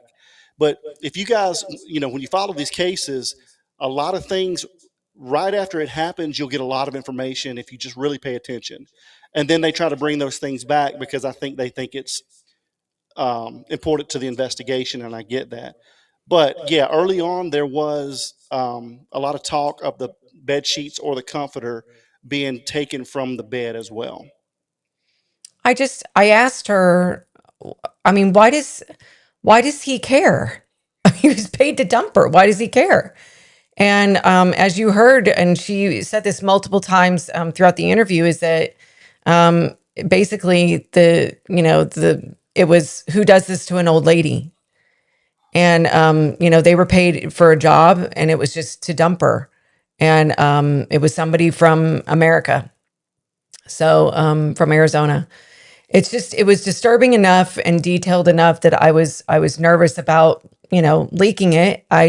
But as you see in these videos, that is the quote unquote creek that they're searching in. It's not a creek. It's a huge riverbed that and that's why she said it's very difficult during the wet months, which is what they've been having right now. She said it's not been appropriate for them to go search, but they've gotten pretty good at looking for disturbed, areas. Having said that, when the gentleman would call back, she said he would get kind of frustrated. And he said, I've told you, it's by a tree that looks like it has burnt out roots or charred roots. And she was like, can you see from the pictures now? There's a million trees. In the slipper, she said they're running into all kinds of clothing. It's like a dumping ground for bodies and people's junk. And clothing. And she goes, so, I mean, she sent me a picture where you can see clothes that they've laid out, that they found. And they don't know if these are significant or not, to a missing person. It could be just people trying to cross the border. So she's been very frustrated as well. But she reiterated multiple times that every time he calls, he kind of gives a little bit more information, but has not revealed, anything else on the other side, like who those people are or what their motive was, or if any. And something Juan shared with us, or maybe it was her, I can't remember now. Maybe it was her. I've watched the tape a million times. You think I would know, but my question was, how does he know that they are making a wrong turn, or why didn't you find the slipper? You're not on the wrong side of the creek bed or the burned out tree. And I she's did having ask to tell him the burned out tree. There's all kinds of trees that have and I'll show you a picture of what looks like burned out roots. It's just part of the problem here. There's a lot of that. We have those on our property. That's just trees hit by lightning, or they get old and die, and that's what they look like when they don't pop out of the ground. And she was telling us that she believes, because the Nogales Mafia is all over this area, that they monitor them. And so they have security with them, including their own security and the authorities. So, this is something that they have their own security. These people are up in the hills with their binoculars probably watching. Yep. And it's a vast area. I thought maybe there was a mole on their team or something, but she says that she didn't think that was probably the case. Remember, she just said that they kind of just don't care. Yeah. They can go anywhere they want, which is why they hire security to go with them, because she said it's very dangerous. And along the search with Nancy, she said they were actually supposed to search this last Sunday. And she said, unfortunately, when I talked to her on Friday, she goes, it's looking like the weather's not going to cooperate again. And then she also sent me pictures of where they were specifically searching with the border wall and the open parts. She was trying to explain to me, I guess there's open parts at the bottom for wildlife, is what she said. But it was very interesting to me that Juan was kind of closed off, did not want to give any information at first. It was just, look, we've gotten some tips. We think they're credible. We're looking. I think he was more protective of them. And I don't know if he just liked me at the end. All of a sudden, he started warming up and giving a little bit more information and then said, let me see what I can do in getting you this interview. And honestly, we all thought, I don't know if this is even going to work out. They've been interviewed a lot by a lot of Yeah. Mexican news stations and some on the border that are on the American side in Sonora. And they're used to, because the first thing they tell us when you get on the line with them is we're not going to discuss anything about the identity because we don't know. And that's part of the way we entice more tips and people to call in is they're safe when they call us. And we go, okay, fine. So I think we were very good about that. But we did ask some hard questions about, do you think it's an older person or a younger person? Not at the beginning. You kind of built a rapport. And then she says, I think it's a younger person, like under 30 kind of a deal, male. And then I think it was him or her. One of them said specifically, he speaks the dialect of Nogales. Yeah, so he's a local Nogales person. She believes he works for the mafia, but he never actually told her that. And one quick thing, Jen, I know you want to jump in. Wait, I'm getting a lot of people asking if they could donate money to these people. We did tell them that we would let you know that there is a way. They have a Facebook site. It's very easy to find, and you can contact them. They do take donations. That's how they operate. But she was very clear that she didn't want us to blast their information on the screen and look like they're trying to get money. They're very humble. I was kind of, I'll be honest with you, I was a little skeptical. Culture, I guess. Well, weren't you a little skeptical? Like I thought maybe because I feel like that's the way it's been portrayed, is these people just want attention. They just want money. I can tell you that in both of my interviews, they never once asked for donations. They never once asked for us to talk about them needing money for it. In fact, it was mentioned multiple times that that's not their goal. They don't care. They take their shovels, what they have. People volunteer with their own materials to go out and do this in the hot weather, buggy, and being terrified, which is why they bring security. But back to the dialect, I asked her, I said, does this sound like it's an American person that's trying to act like they can speak Spanish, like somebody that has learned Spanish in America but doesn't have a specific accent. I asked, is he young? Does he sound old? Can you tell anything? And that's when she spilled it. She goes, oh no, it's a young male. She believes, the 30s at the most, that he has a Nogales dialect specifically. And she goes, no, this person is from Nogales. And then I don't know if that she told us why she thought it was mafia, but she called it Nogales Mafia. So I asked, again, my friend here, whose family is specifically from that area. And I said, she said Nogales Mafia. So is that different than cartel? She goes, no, it's the same thing. And she goes, that's why my cousin didn't want to translate. I was like, what? And she goes, well, you're talking about the Sonora area. We are very familiar with that. And that's usually Nogales cartel. And I was like, okay, well, there you go. So I just thought it's kind of scary and that nobody's checked it out. Y'all keep talking. I'm going to put like a picture. Yeah, this is part of, are these the pictures she sent us or the ones These are the ones she texted you. Yeah. So that's one picture. And then it just shows you they're literally on the border here. That's the Dry Creek bed that was one. And that's her in the middle. Location. And I'm like, Dry Creek bed, that's like a river. And look at all the trees. Find the tree with the burnout. And I guess he kept trying to give her more specifics, but he will not send a map. He will not communicate by email. It's only calls. And when she has taken the phone number. She said she tried it twice to call him back and say, look, this is where we were. Do you think we're close? She goes, it was no longer working. It's a burner phone every single time. And to me, that seemed to be very significant as well. Pretty cool looking. That would be hard. That would be very hard to find. I mean, there's 50 trees in that picture alone. Oh, Yeah. Well, my thought was, why don't we have people like on our side? And I kind of asked Brian about it, and he said they would have to get, together with the Mexican government, and we would have to be allowed to go in there and search. And what did she say? I'm so happy so many of you. Oh, thank you.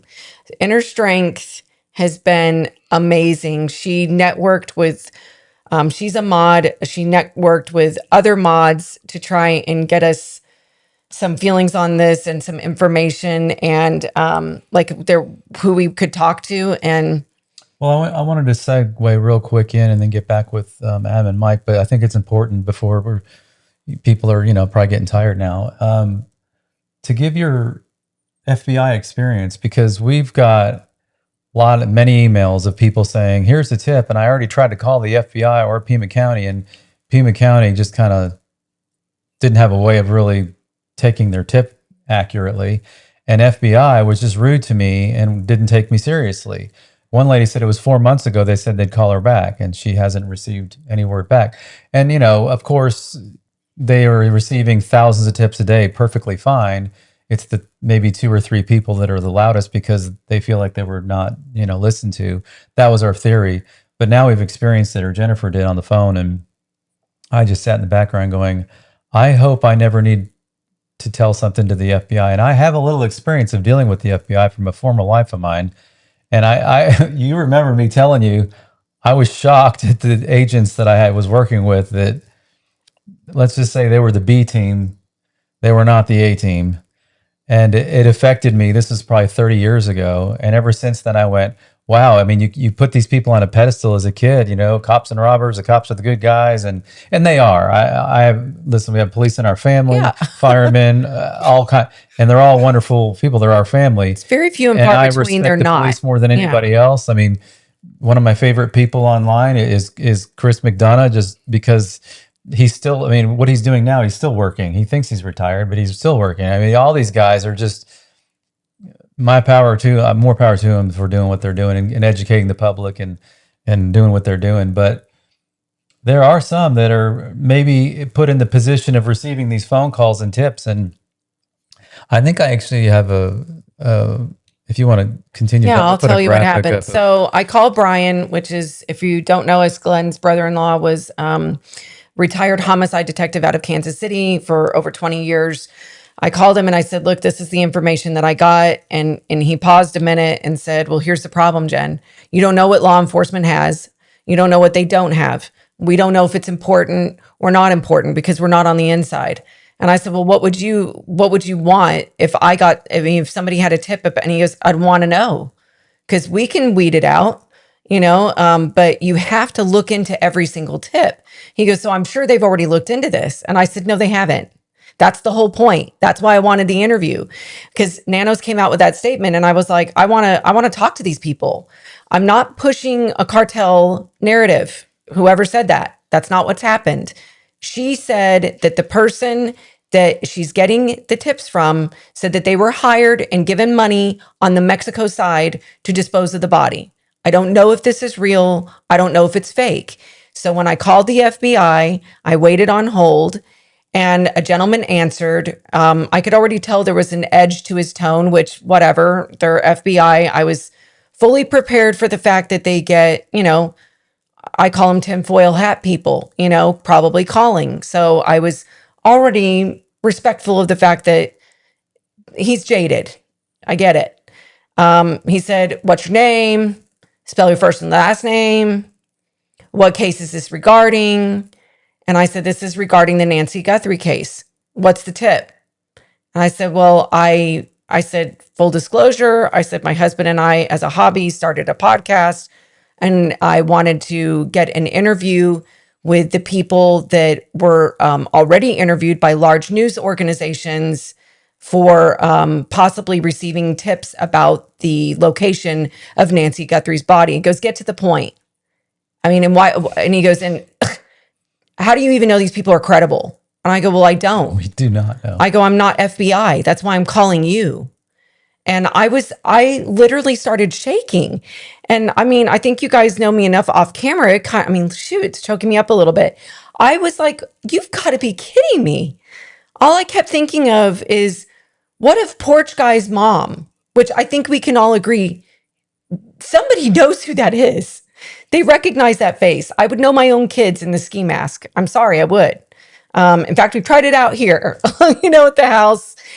We bought one just to see if is it that hard to figure out in a black and white photo who the person is. There's identifying factors that you, as a mom or a family member or a friend, are going to go, I'm pretty sure that's my friend.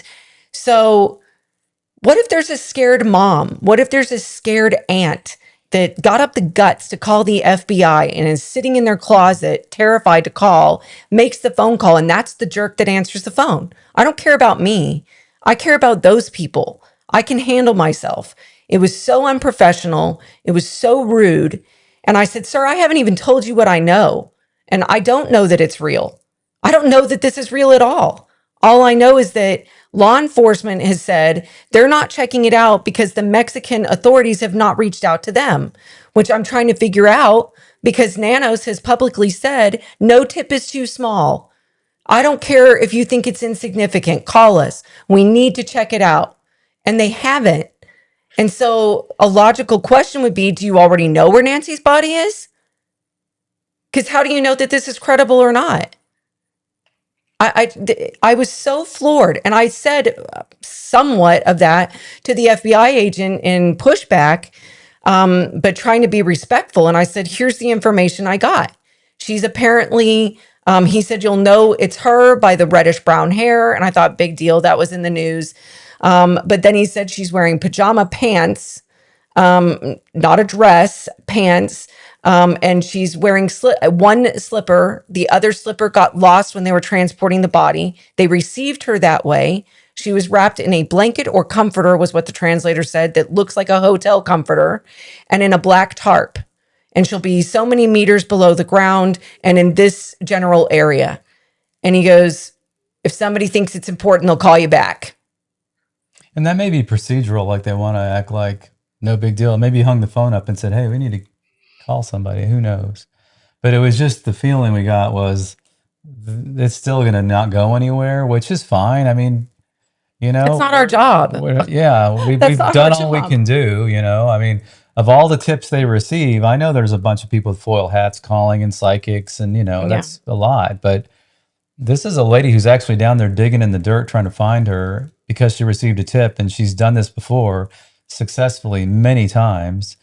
In fact, she just uncovered, like I said earlier, they found 25.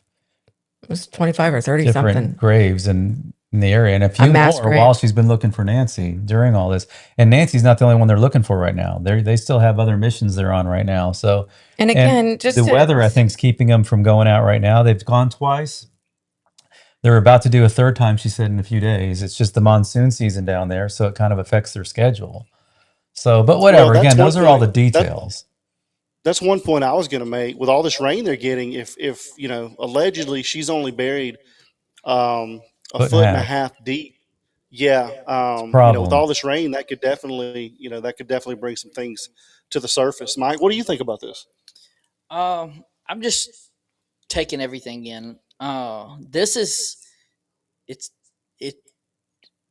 crossing over in when we're dealing in the United States and procedures. Crossing state lines, it gets other people involved. But when you start crossing over, to another country, now you're looking at jurisdiction. Like, I'm just trying to think logically how things would go. Because I mean, we hear all the time, and I don't know, but we hear all the time, the cartel or whatever over there is into politics and into the government over there, and they run the government, and then the government's coming back and saying no, and it's just there's a lot of misinformation, and then that leaks in over to the US side. Uh, and if it's that, I'm just trying to think of why Nancy, right? Like I always keep coming back to let's say this is plausible and it Well, they're to searching for this reiterate, that, and the Mike, other. they're not the ones that did it. They were the ones hired just to Right. dump her body. But there again though, why would but you got to go back to the why Nancy was I taken asked her in the that. first place for Why did they then take that turn channel to go around around there? and then take that channel to get to dispose of the body. Does that make sense? Like if I was going to do something and I would stick to my people that I know that I could trust. So that's if I went to go commit let's say I went to go commit a crime. And I had to let people know there's going to be certain channels that I would go through by the people and the contacts I know. You don't know what you don't know. And I don't know any cartel members, right? So that wouldn't be a channel that I would go down. I don't know, like, so with us sitting here going, the why and the who took her to go to, so she came out of the house. She drove, she was transported an hour and a half. At that point, like what, obviously it was probably done in the middle of the night. Like at what point was she transitioned over to the Mexican side? They take her, and then like how far off the border is that? Like there's a lot of things that you're having to It's sit not here and take in far. consideration. And I told Adam, I don't know if you know, I don't know if he shared with you, but I actually had a Tucsonian gentleman that has been very, very helpful. He's an amazing person. He's asked me to keep his name anonymous. He actually is from nearby where Nancy lives and knows what's going on and actually used to work in some form for the government. And that's all I'm allowed to say. He's asked me to, his wife has been nervous about him talking as well. He's actually talking to a few people that could give us some very lucrative information over the next week. He emailed me today and said I have to buy him a few beers. Then hopefully I will get some more information. But he said that I actually presented him this. I said, can I speak to you, about what I got on Friday? And he said, absolutely. And I trust this person because they reached out to us multiple times privately. And we got to talk to him for about a couple hours. Very nice man. And he said, this is not as hard as it sounds. I said, really? I said, because I really thought that he said, well, in my opinion, that's what the whole porch guy was set up to look like. And I said, well, that's what I said. It said you know, Venezuelan gang members, what I went to or what, and he said, that's exactly right. So this is, What did he tell you today? It was kind of funny. I won't repeat that. Anyway, it's not appropriate, but Oh, what did he- no, it wasn't appropriate. So anyway, he was just saying it's going to I'll be, tell you later. it's, his point is that if a individual wanted to, he said, let's go with the theory that what other authorities have been referring to or acting like that this was a get up, this was a costume. He said, then wouldn't that be an interesting thread? That's why, oh, we'll see. It was cartel. There, she's buried in Mexico. And I said, well, to be honest with you, I thought that we were talking to the person that was receiving tips from the person that actually took Nancy. And then to find out that this person had nothing to do with it, they were thrown some cash to just dump a body, sounded a heck of a lot more interesting. Well, it's already putting a lot of thoughts in my mind, and Mike's always the one that he plays that he play. I guess you call it the devil's That's advocate me. when I'm Yeah, I saying get theories it. as well.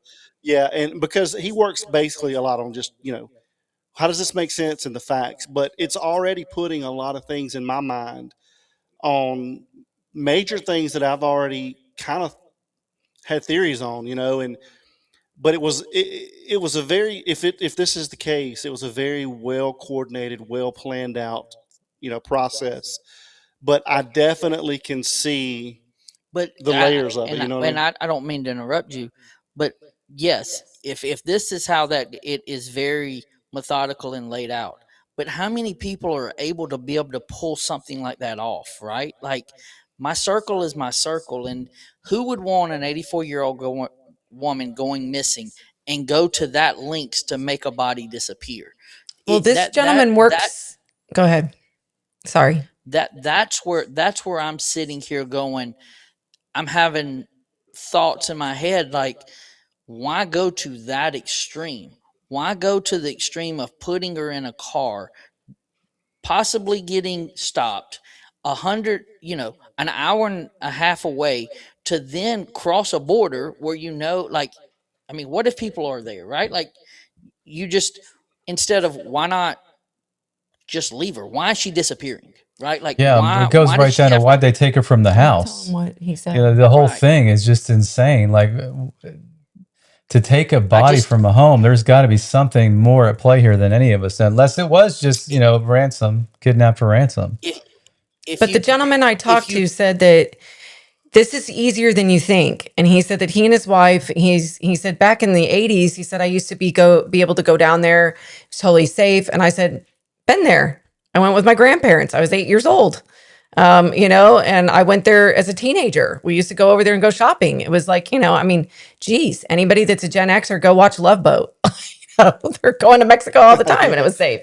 It's Yeah. just, it wasn't a concern that, my grandma taking her granddaughters to the bathroom weren't going to come back alive. It was like, it was, and now I asked that. I asked my friend that. I said, is this something where maybe, Glenn and I could go? She goes, I wouldn't recommend it without security. And I just went, this is ridiculous. But he said that he and his wife went down on a Jeep. They can drive through. It's BLM land.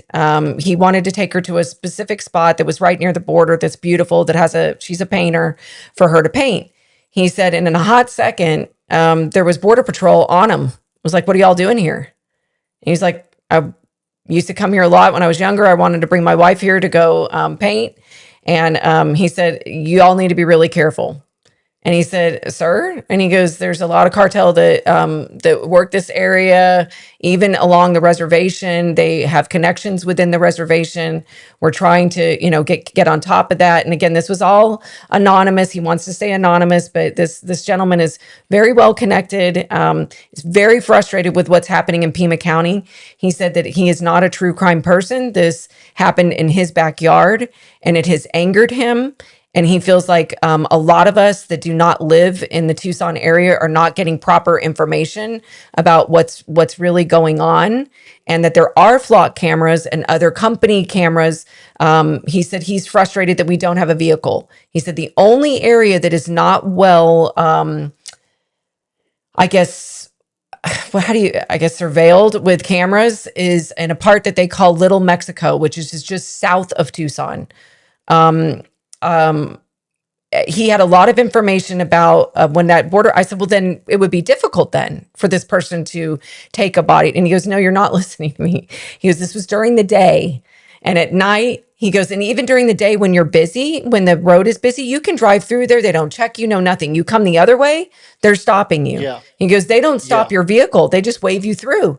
And he goes, and there's a lot Yeah. of people that go back and forth from day workers, whatever, day laborers. They go back and forth during the daytime. He said, so. Well, and also remember, she's not for sure that this gentleman's part of any Nogales mafia. She's just guessing because a lot of the bodies they find are through sometimes the help of the Nogales mafia. So she deals with these people and they've got kind of an understanding. So, You don't yeah. remember how I thought I asked her, and that's where the translation part. And I apologize for, we've let other media know if they want the full copy or law enforcement. I have it unedited. We edited down for our show here. The bigger point here.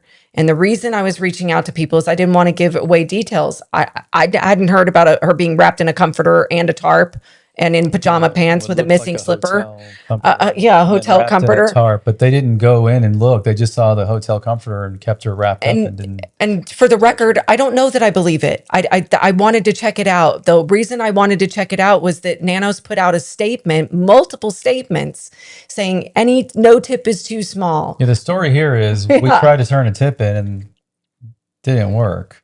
And it wasn't about us. I You wanted to just talk to her. They hadn't followed up with her.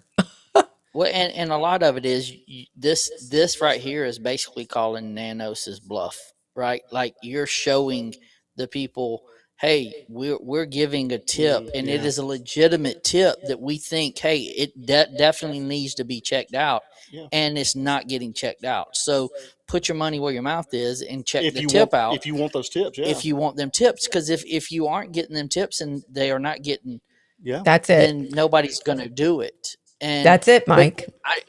getting back to what you were talking about with that guy, yeah, I can see getting in a Jeep and going and driving and going down to wherever and getting, letting her paint and this and that. There's not a dead body with you.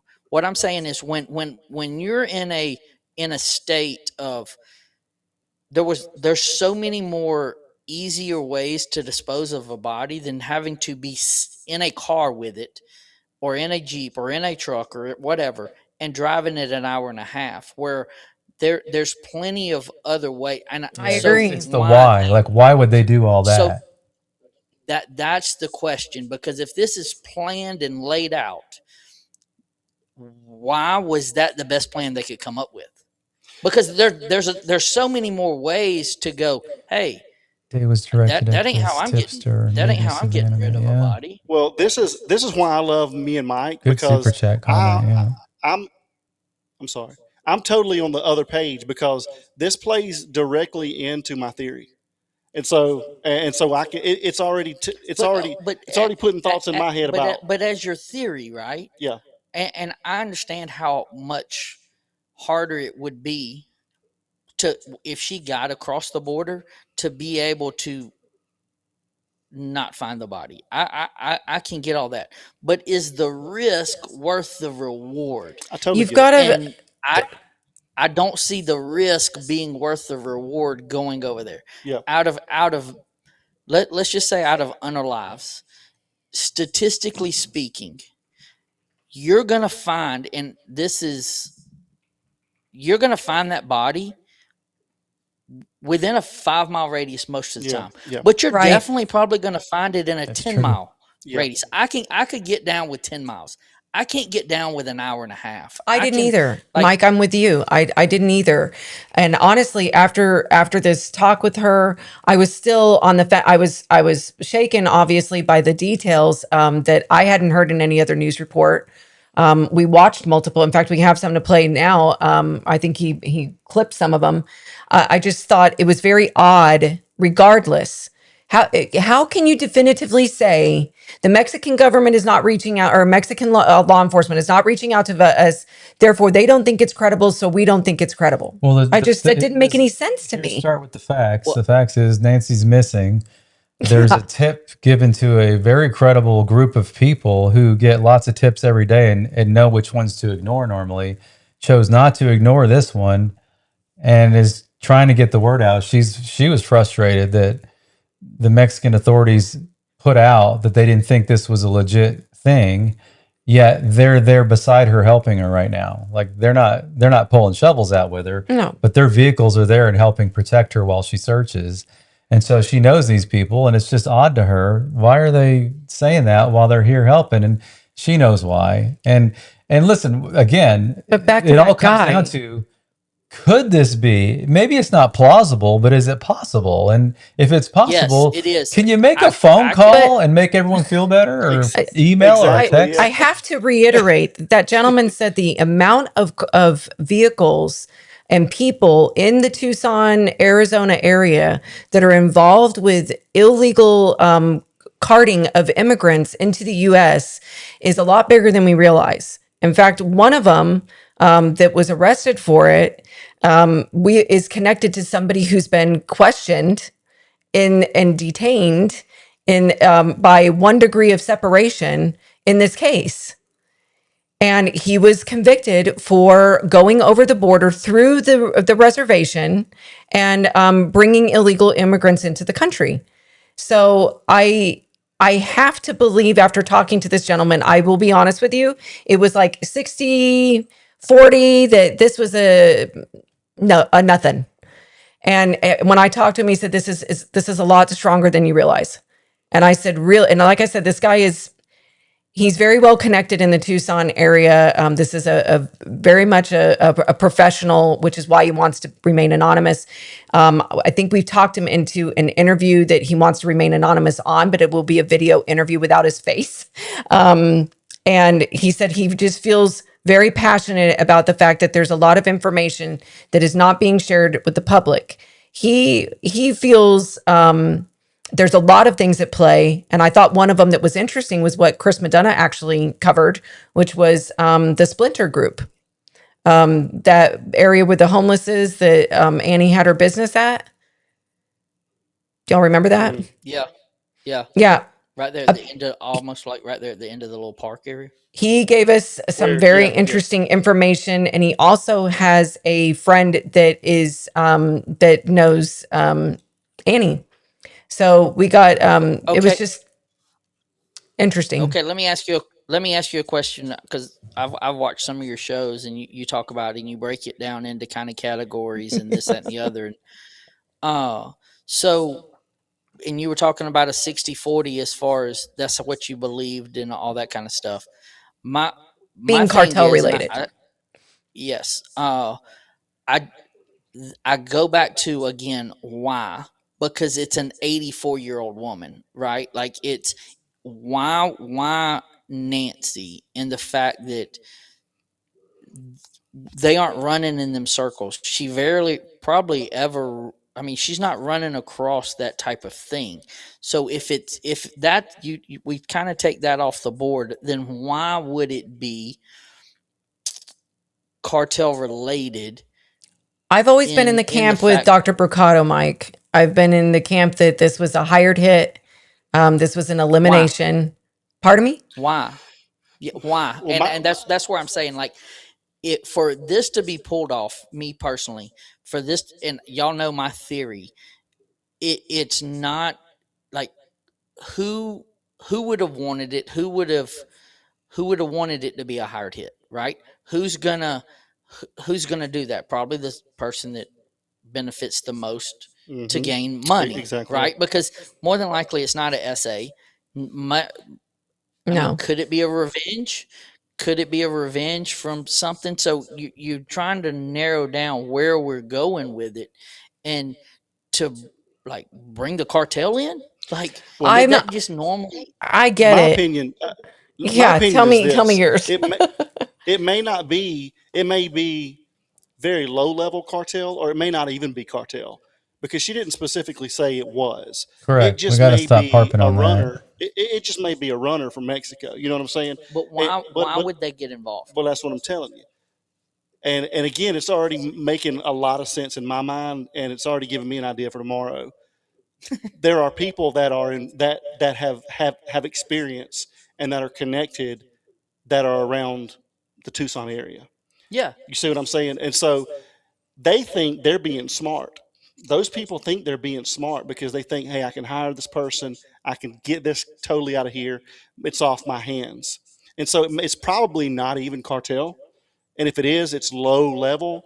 It may just be a runner from Mexico that these people met or know of, and they thought that they can hire these people to take care of this, and then they're going to be free from it. There is definitely a channel from Tucson to Nogales. I don't think it's a tunnel, but there's people going in and out of that pretty easily if they know what they're doing. And I think that if this is the case, they would know what they're doing. I want to stop real quick and just real quick say one thing, Adam, that, and Mike, we are in no way disparaging the FBI. Earlier, when I'm replaying what I said, love the FBI, love all of our police departments and law enforcement. Yeah. And the FBI is an organization that we can't live without, literally. I think they have their hands full, and I think the tip system may be a little broken, outdated. I don't know. Like, you call and there's a person that's, they've had a bad day, and it happens anywhere. I mean, you call the doctor's office and had a bad day today. It's just what happens. And they probably took the tip and they're doing what they need to do with it. We're just questioning whether, is this worthy of somebody, again, making a phone call, an email, a text, or just sending someone down there or calling someone on the other end. That we have people there. I saw something thinking, yeah, we have diplomats, we have FBI agents there already. Just make a phone call. And maybe they've already done that and they don't want us to know, or they can't tell us. Who knows? So I'm sure there's a good reason. We're in no way saying just that. We're just letting No. people just do know. your due diligence, right? Well, Just do I your Right. interviewed diligence. 4 FBI agents, all male, all consummate professionals, amazing. 2 of them stayed on the phone with me and was asking me questions. I was kind of interested the fact that they knew Savannah Guthrie, knew that her mom was missing, knew she'd been abducted, and saw a blip of the porch guy video, knew nothing about it, which I thought was very interesting. And they're like, look, I have other cases I'm dealing, and when I say cases, they have their own security businesses. One of them was actually a retired FBI agent in Arizona. His wife is currently FBI. And that's why he declined. He said, it's an active investigation. I can't get involved. I go, I completely understand. He also gave me his theory, which I thought was very interesting.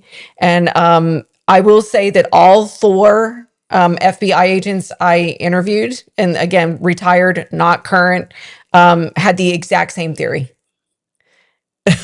I got one thing to say. I see what Mike's saying totally, Oh, because I do absolutely. we too. Yeah, know Yes. we're all well, there. well, we know from that level, um, cartel is not going to want to get. They don't want heat, but we also know there's a lot of people out there that claim, "Hey, I'm cartel," or "Hey, I'm uh, Could be. Yeah. smug, dealer over here," and they just put that label on themselves. But Well, a true cartel member, and like I said, it's probably not. But I mean, the theory is very plausible that someone in the Tucson area that has been involved with this type of thing before knows someone from the Mexico area. They thought in the Tucson area they could get rid of get rid of it. Their hands are clean, and that's the connections that they make, but not necessarily mafia. but the it's hard. Yes, in theory, all of that works. But I've seen firsthand, like, the things of, and I wasn't in. I was in law enforcement and I owned pawn shops when I was younger, right? I've seen both sides. I know how Yeah. the things are running and working. I know how many times people flip and do this. You're not, when you're talking about an 84-year-old woman, we aren't talking about a dope dealing Yeah. 21-year-old that is, that's living the life, right? We aren't talking about getting rid of anything like that. We aren't talking about walking into we're talking about an 84-year-old woman. Hmm. And you're to pull off this and it go this direction, you're going to do it with your closest people, the people you trust, that is going to be your ride or die. And it would have to be something that would make them flip. You're talking about $1.2 million. And if it's just somebody that I just met that's claiming to be cartel, then they're posing anyway. And that way they're turning over what they know. That doesn't make sense to me, because you got I asked her $1.2 about million that. involved. Yeah. Mike, to your point, I asked her about that. I actually got kind of a little stern with her about it. I said, there's $1.2 million. Savannah Guthrie herself has offered $1 million. I said, and no money has been mentioned. And Haiti said that she reiterated a couple times, or, I don't remember exactly, but basically the gist of it was the money would make this more dirty. And it's because I guess when they received the body, the way she described it, they didn't know it was an old lady. They didn't know who it was. And they were just paid to just dump somebody.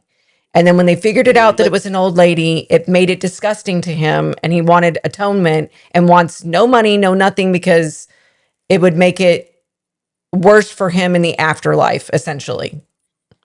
Well, I can get that, but he took what kind of, and I agree, but I don't agree in the fact that the way criminals think, or the way just because I've been on both sides, right? Like I Right. wasn't a criminal myself, but I was around Allegedly. a lot of people that did organized stuff. Like it is what it is. And if I'm sitting here going, this person allegedly took money to get rid of a body. I go and tell you it wasn't 1.2 million, but he was willing to do that, and that's what he does. And then you turn around and go, now I'm having bad thought. I want to atone for what I've done. If I'm going to atone Because for it it, was I an can old atone for. lady. That was it. But I can atone for it as with $1.2 million richer because I did my part. Well, I the lady atoned in the that fact that Miss Ramona, we were asking her, Jennifer's like, she point blank asked her, did he offer you half of the money or something? That's like his way. He's connected to it, even though he didn't do anything except bury her. He's maybe, laundering it through her. And she was pretty clear with us that she said in their business, so to speak, there usually isn't reward for finding the body. The reward is for finding the person that did it. In tonight's episode, we're kind of taking the focus away of who done it to where is she, because finding her body doesn't tell us who did it in this case. Because like you were saying, there's a few layers to what happened here, if this is what happened. So she was like, reward money is not usually what we're talking about because there isn't reward money for returning someone's loved one. It's for usually I said, getting well, the it bad is. guy. Yeah, but it is with Savannah. Savannah offered it. And she said, and that's where Haiti explained it. Our friend here explained it. And Haiti, her parents were not our servants. I don't know who said that. We owned what in the heck? We owned a business in Texas and they worked for us. And they were amazing people. And they felt like they became, in fact, it was very sad when we had to leave. They've been friends with us for over a decade. So we consider them, family. And Haiti was nice enough to translate for us. But the way I understand it is, and even our friend here said, you're not going to understand it. It's not like America. They're like, you do not touch the elderly, period. And she said, and I know it seems confusing. They will take young children. They will do it. She goes, I don't. And she got like, upset talking about it. She goes, but elderly are off limits. And I said, so this makes sense to you? And she goes, yes. And she said, in So it's fact, a this makes cultural it thing. more credible to me. But It's a cultural thing, basically. Yeah. yeah. And well, the again, thing is, we're not claiming that this is the person. We're not claiming that this is real. no. And as I get older, And I wish we were like that in America a little bit more. Yeah. it just gets back to right, like he think just and I know it's a crazy way to think, but you'd have to think about putting yourself into the situation and being there, not actually doing, but you're just sitting there and you're like a fly on the wall and you're watching, right? And let's say that this guy receives the body and he receives the body, they don't look, it's wrapped, this, that, and the other. There, it's middle of the night, you're going over, you're going to dispose of this body. He's gotten paid to dispose of the body. And I'm sure he doesn't get paid until after the fact, right? Like you got to do it, and then for the most part. So you go over there, and all of a sudden you do see that it's an older lady. You're already going to go ahead and do it. You feel super bad that it's happened, and you start calling in. I 100% agree that woman and that organization. I've done research, and it's that trust and verify that I always say. She has done some awesome things with that organization. Right. With me, the tips are, and I'm trying to think of like why would they not want to do the tips, and that's where I'm kind of leaning, like how do they vet them and this kind of thing. Like to me, that would be a very, is it plausible? Yes. Would that be on the top of my? That would probably be a 20% in a rating of like, okay, I got more Yeah. things. Not saying that it didn't happen. I'm just putting myself in that situation, and where it gets to me is if I'm a criminal and I'm in that underworld type thing. If you're getting contacted to dig up a grave, you're in an underworld type thing, right? Yeah. Like even though it's an older woman, I'm gonna I'm gonna try my best to stay undetected. I'm gonna try my best to, because you, over there, here, a snitch is a snitch, and they will do things to you in that area, in that world. Uh, why wouldn't I be going for the 1.2 million? That's, to me, that makes sense. Like, I'm not out here doing it for 1.2 million, but if I had the information and got it out, no, I'm not doing it about money, but it sure would be nice. He's already in that world doing shit for money that is unaliving or burying or, making bodies disappear. Right? Yeah. Like, I'm at 60 to 65%. I think it's great information, in my opinion. it was amazing interview. Thank you. Like, Yeah. I think that was, y'all brought the interview and you asked the right questions. That's one thing about, that's why I love you. Like, you will ask questions, The hard questions. Yeah. and and you do it very politely, you do it very thorough, but you get straight to the point. Like, Yeah. Well, I I got just and you two think clarify. I questions. love it. What Okay. what percentage, you're 60, 40, 10, 20, 10, 90. What percentage do you think that would warrant a phone call from the FBI or sharing it's not? 100. 100. No. This 100%. They should Yes. be looking at Yes. Because this. that's all we're bringing out tonight is that if anybody out there listening has the real answer, because I'm convinced that the tip's already been turned in months ago and Well- they either well, the thing is, mishandled all it. it And takes I'm is not a blaming phone the call. police for mishandling it. I'm just saying it's the enemy of this whole thing is the system that we all live with, I mean, whatever. I was Well, saying the other I day, don't- like you can go up to a police officer at Home Depot or Walmart and think you told the right person about something, and that beat cop may not even know what the thing was. What Like was it? slip of the tongue there. He may not Well, know well- who to go to, or he's a new guy. You know what I mean? Like you're like, well, I told him, and I feel like the tip department is that way. Like I told him, but you're not following up, and you shouldn't have to. And the tip thing, and it may not be broken. Maybe by design they want us to feel this way. I don't know, but we saw the little video I played earlier of the sheriff begging for tips and basically saying, even if you think it's non-existent, it's too small, it's from a long time ago, please still call it in. Well, we do, and I mean, news departments were involved with this 3 months ago, and they couldn't convince him to make a call. So we were like, we'll take up this mantle and go, and we'll figure it out. And Jen makes a call to the FBI because we know Sheriff Neno's not interested, and we know the FBI is monitoring all the same things probably, and we felt like they weren't interested either. And as we're not experts, but we're looking at this going, we know it's far-fetched. It's Mexico. It's an hour and a half away. Why would they go this channel when there's a vast desert right here on our side of the border?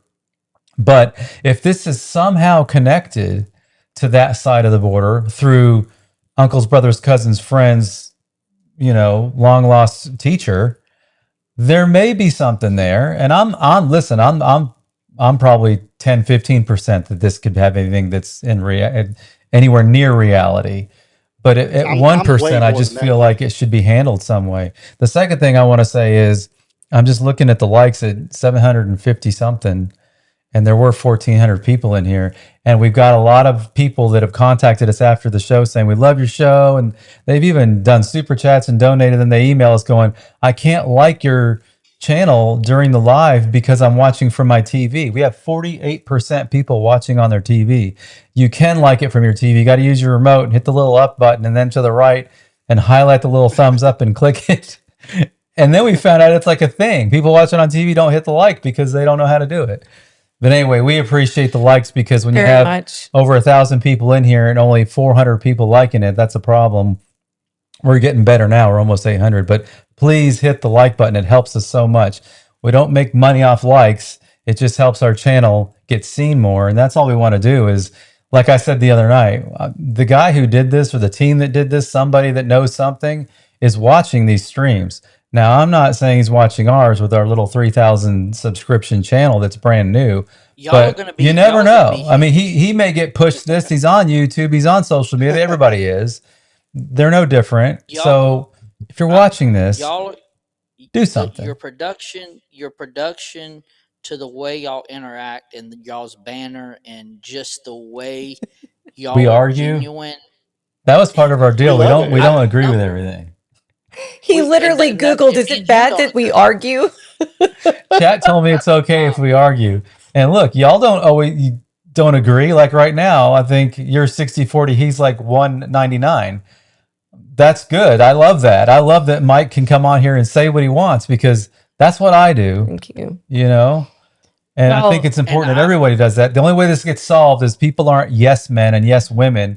We're saying what we really believe, because there's some really awfully smart people in the chat. I'm watching it going, wow, I wish you'd come on our show. And I think we've done pretty well with not having too many trolls. I mean, we've got the most awesome mods. We have Major Rammer Jammer as our mod, and our son Landon, who stepped in tonight in case things got crazy. There's negative people that said we're morons or whatever, but you know what? You haven't made it till you have people that hate. Yeah, I mean, we don't care about that though. That's not what this is about. This was about the fact that all of us are frustrated. The amount of emails. I'm a new channel. We're a new channel. Please hit the like button. No, you're not listening. I'm saying, who emails people they don't know? I have people in the last 24 hours that have been emailing us and like, I don't know you. I just watched your episode. Thank you so much for trying so hard and asking harder questions. And it's, you guys have been doing it too. There's uncomfortable things. It's things that the people are so passionate, like Mike and Adam and myself and Glenn, about where we think this case is going. But ultimately, all four of us, off camera, on camera, have agreed we don't have the answers. We don't know.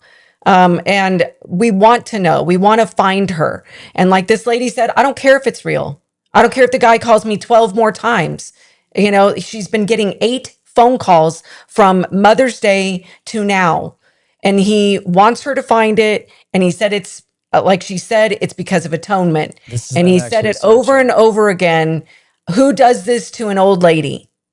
So for whatever reason, whether we believe it or not, whether this is real or not, I just find it very odd and frustrating that Sheriff Nanos is not following the lead.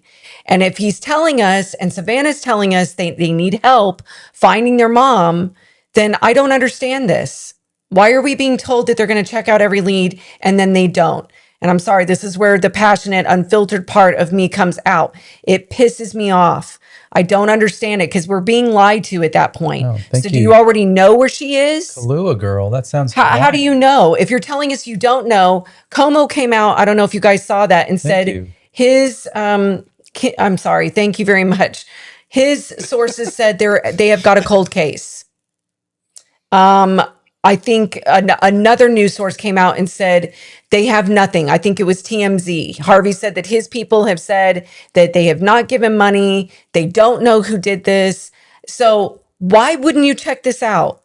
How are you ruling this out? No tip is too small. This lady's gotten 8 of them, down to a description of she'll be found without her slipper on.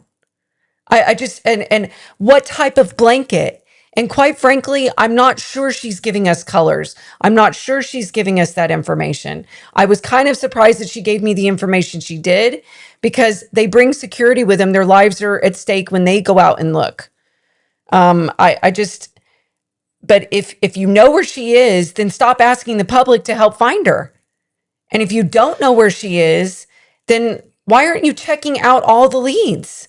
I don't know why it's so implausible that somebody, if this was an elimination murder, took Miss Guthrie and had plans to get her out of the country by an hour and a half, and that she wouldn't be found with their DNA or whatever it was and wouldn't find the thread.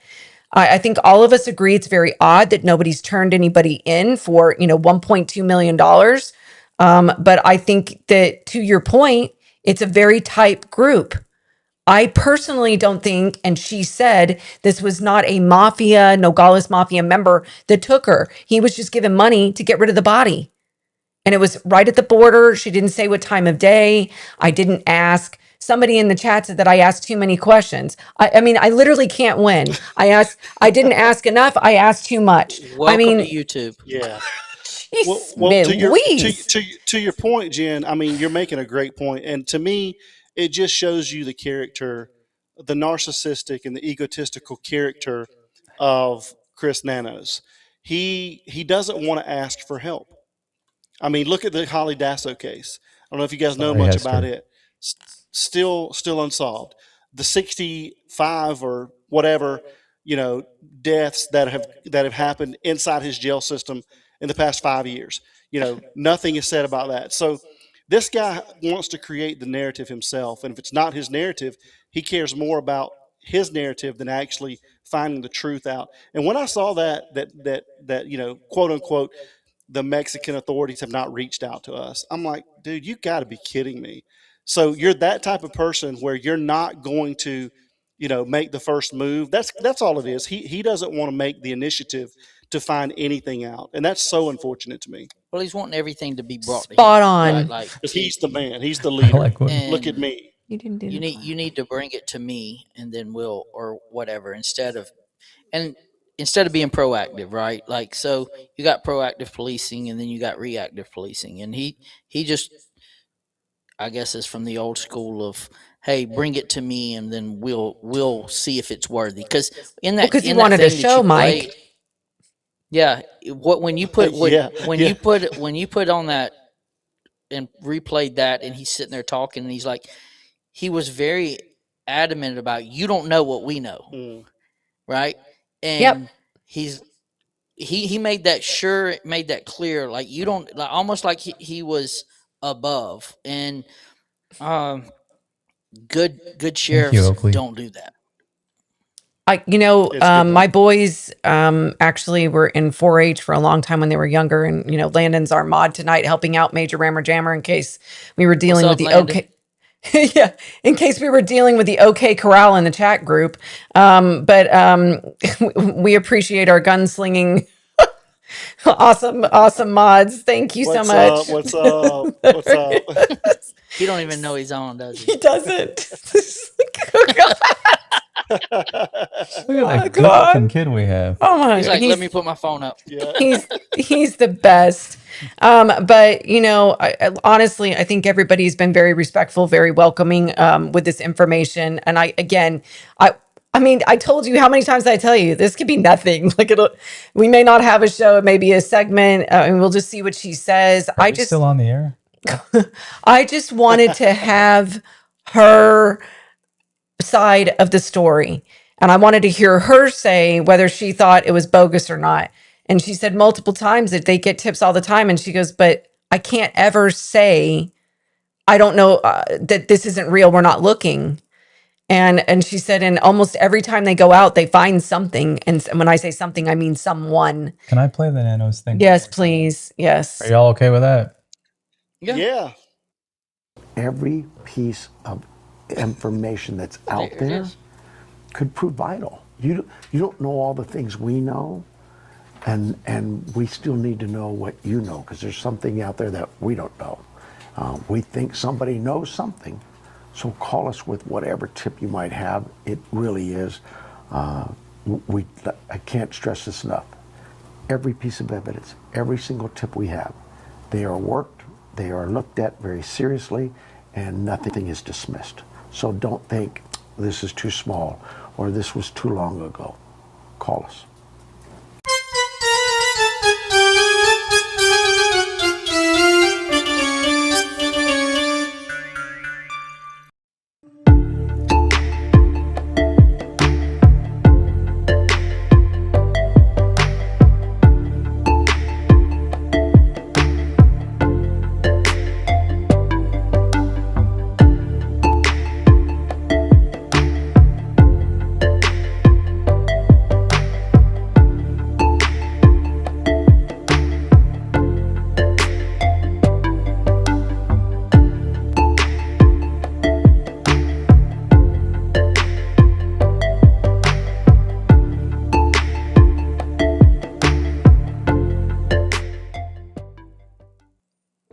Pretty cool group of people. Whether this tip is real or They were not, so we're kind. glad to have met them, and we want to support the them. work We're that probably going to they make a do- donation. The work that they do, watching that, is like, you have to be on point to get that type of security, and that, Oh, like, yeah. to have that, like, they must really believe in Yeah. them to go out and go, hey, we're going to put these types of resources into helping you do what you do which is pretty cool to see. Yeah, and their success rate, that was amazing to me. Yeah. I think the other thing that needs to be said though is Mexico has got a problem. And I don't know why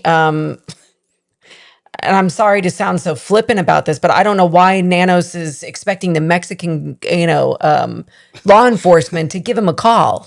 Yeah, but you know what? That Like, we you have a got- problem too. This problem's everywhere. But what you're saying is so true because there's a concentration of.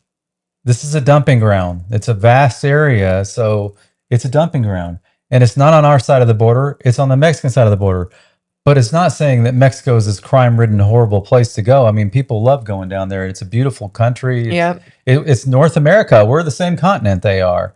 Yep. It's just this particular area lends itself to this having a 5 to 10, and my 15 now. After the show, I'm listening to more. I'm about 20%. This could be real. Now, the thing is it Nancy?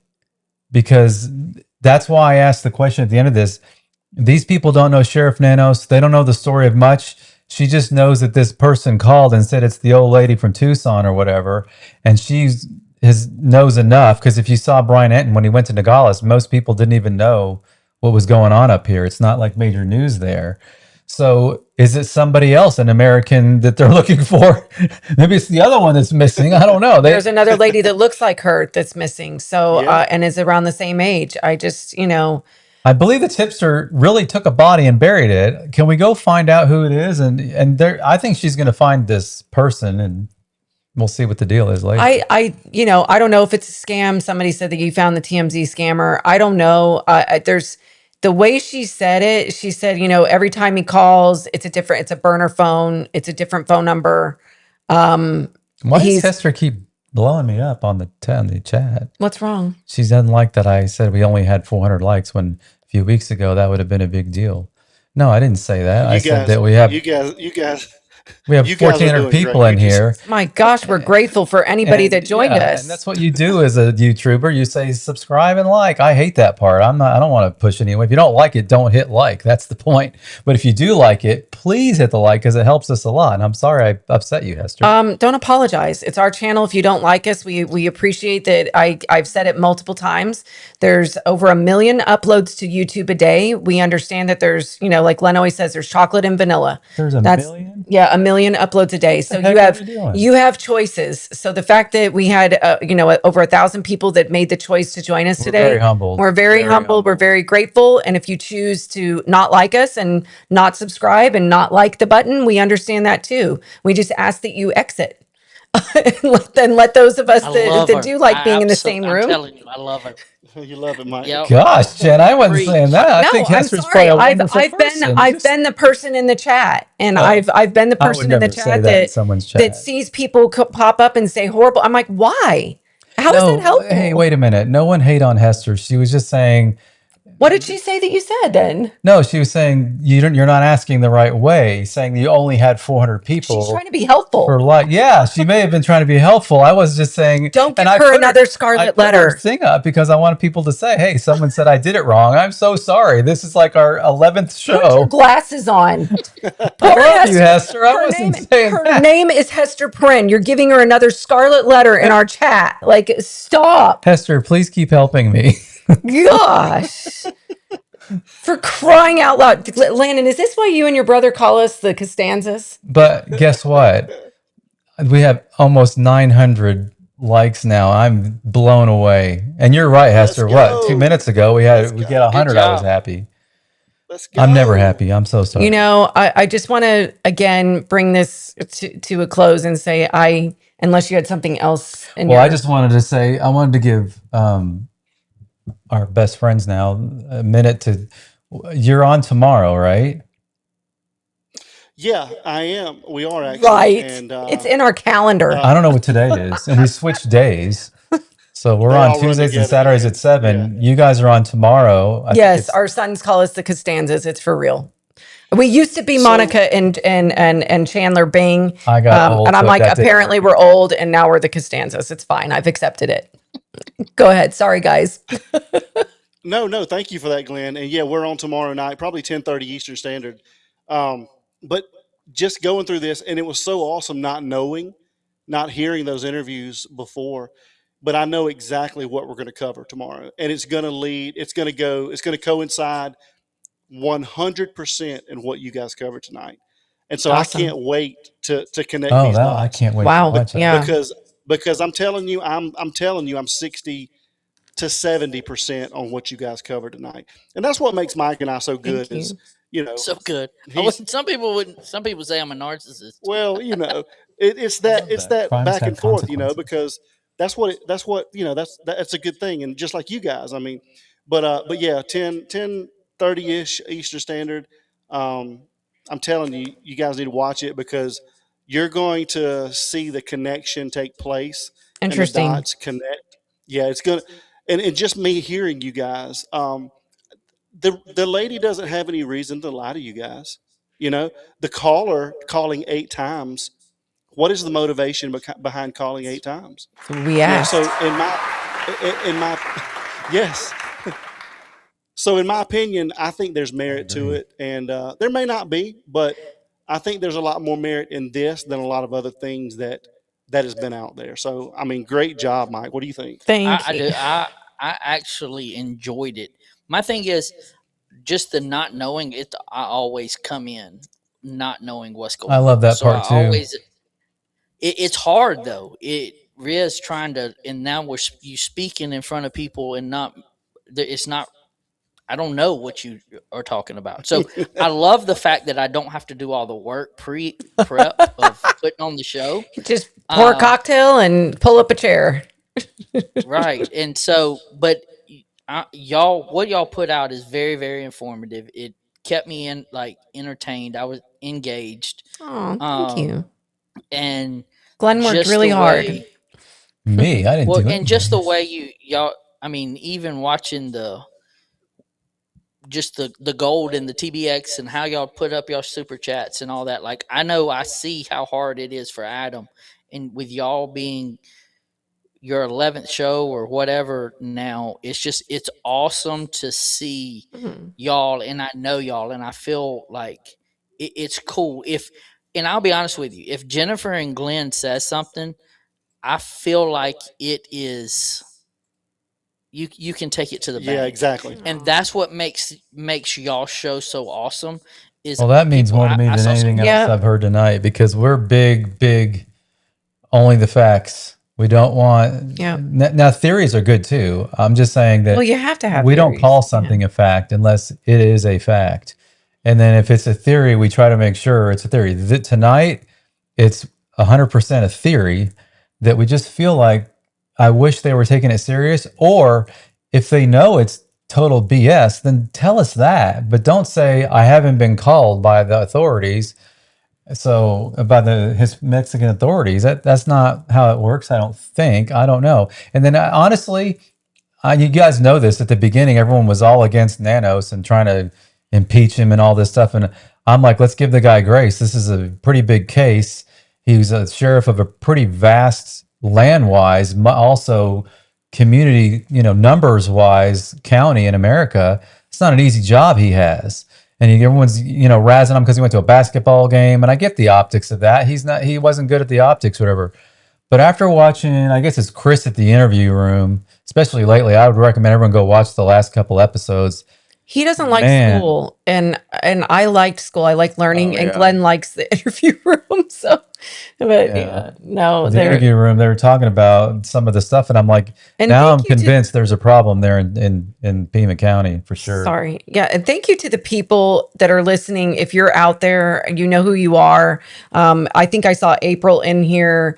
There are so many people that actually message them to try to get a hold of them and see if this is something that we should, hold back on or whatever. I mean, I know Chris said even last night they get over 6,000 emails a week So I mean, yeah, it was We didn't expect to hear back from. no, we didn't. And I think people I said, if there's anybody that happens to know somebody, I was not asking for this army of people that came out, and it was awesome. But JLR came through. Yeah. I mean, he gave us a little advice. One of his friends asked for me to, through another friend, Inner Strength, and said, you might want to just get on his live, see if he knows anybody or can at least put you on to see if somebody knows or has a connection backdoor to the FBI.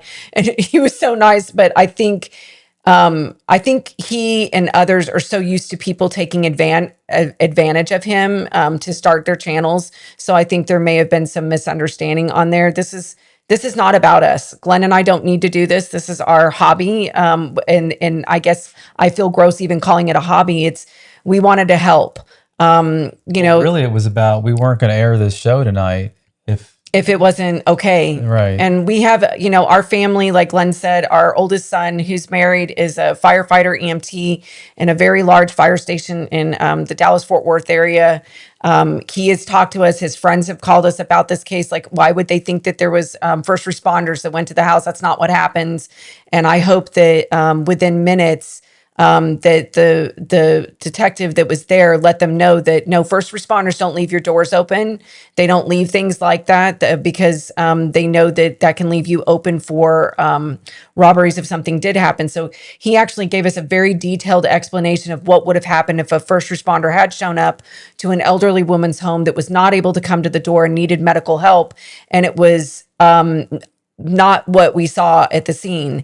And he said it would take less than 60 seconds to go like this and say, was somebody at the home, or go to his computer and was anybody at this address? So there was a little bit of confusion as to why that seemed to linger, that narrative of, we think maybe they went to the hospital. He was frustrated with that. And he said, I hope that we'll find out later that that wasn't the case. They were just under extreme duress and were confused. And he gave a lot of grace. He said, look, when families go through extreme things, he goes, I've seen the weirdest stuff walking into people's homes with a deceased person, and they've been sitting there. Well, we thought they were taking a nap. And he was like, and they're just so distressed over and don't know how to handle things. So we have to give, families that go under these things some grace. And this is not like anything any of us have ever seen. At least I haven't in my lifetime. And we respect law enforcement. Like I was going to say earlier, our boys were in 4-H, and one of the biggest supporters was a sheriff in a nearby county. And he ended up, can I tell this on you? I guess I'm going to tell Landon. When he was like 9, I was forced to do a piece of art for one of his classes. Thought it was dumb. And I was like, this is actually really good. He was like, whatever. He won the entire county fair for the arts for his age group. And the sheriff ended up buying it at the auction for like $500. So he was like, I go, it's not so Nice. Dumb now, was it? But I mean, our law enforcement and we have a deputy. He's actually, I don't know. I think he's gone up in rank now with sheriff's department. He actually was going to come on the show and talk with us, but he just had a baby. So they just had a baby, so he's on leave right now. So when we bring you content, guys, and this is why we love Mike and Adam, is that Mike was former law enforcement. We appreciate everything that the people in Pima County that are not corrupt are doing. We appreciate every FBI agent that's working this case tirelessly. We know that that's happening behind the scenes. What we don't understand is coming out and publicly asking for help in finding Miss Nancy and saying we will take every single tip and not following up on this one. Don't tell us that you're following up on every tip when you're obviously not. And if this tip was not good enough for you, then please explain to us why. And it can't be because the Mexican authorities have not reached out to you. That's not good enough. So, and like Brian told me, he goes, we can't tell you everything. And I don't care that you care. And I was like, what do you mean? He goes, my client is the victim. My only client, my only priority. And Brian, for those of you that may not understand because you didn't hear earlier, Brian is Glen's brother-in-law, is retired homicide for over 20 something years. And he said that it used to, he understood that the public cared. He understood that people wanted answers. But the bottom line is they're not going to open the vault and release information to the public that needs to be kept quiet to make this a case that they can actually bring justice to the victim. It's not their job. Their job is It's to not solve their it. job. Right. So I think there could be a lot that we don't know. But then my question again, and I'm sorry if I keep repeating myself, you don't ask these ladies, call them, follow up with this tip, yet you're telling us that you are following every tip. So logically, my brain goes to not conspiracy. My brain goes to, do they already know where she is? And they're not telling us. I've never heard of a homicide detective or a homicide case where they haven't gone, we just located the remains. Have you, Mike, have you ever heard of a case where they've held back that they found the remains? No. So Not at tell all. me the logical reason on why they wouldn't follow up with this. Yeah, you're having a Glen rant. I'm very curious. So repeat the question one more time. Oh my God, no. Let's watch the interview one more time.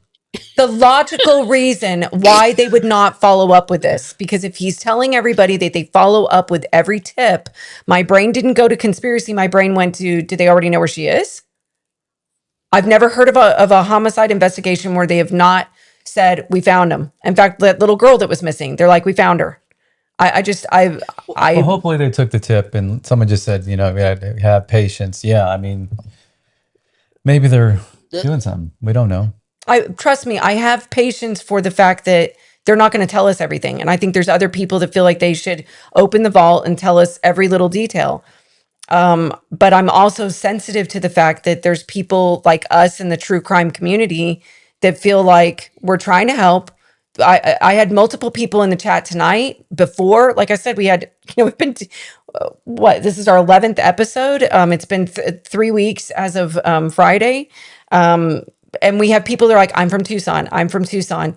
I have a question to bounce off of you. I think there's people that really care and may know somebody that knows somebody. And I think they're frustrated. It's like, don't tell us you're researching every tip and then you're not. So my question was, what do you think? Why do you think they would withhold it? Or why do you think he wouldn't research it? If he says ask it again. He's not. Can you repeat that one more time? That was a long question. Somebody said, wake up in the Sorry, chat. And I was like, it's just a long Jennifer's question. thorough. But the biggest thing is you got to think about how many tips are coming in, right? And the guy that you talk to. And I don't mean to cut you off. This is what meant a lot to me that he said right here. The guy that you talk to.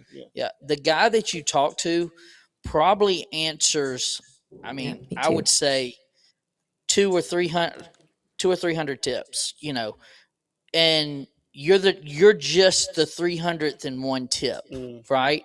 And so he's going to write down that information, and it's just like that guy that doesn't want to be there that you see on a commercial that's just answering phones, and he's just, yeah, what? And it's robotic. There's no, and so it's not the investigator, right? He's not the guy you're talking to is not. It's almost like a call center, right? Like they're taking in your stuff, and he's in law enforcement, but it's not like you're talking to the guy who's going to be able to solve the case, right? You're not talking to. Yeah, they don't put the best guy on the phone, probably.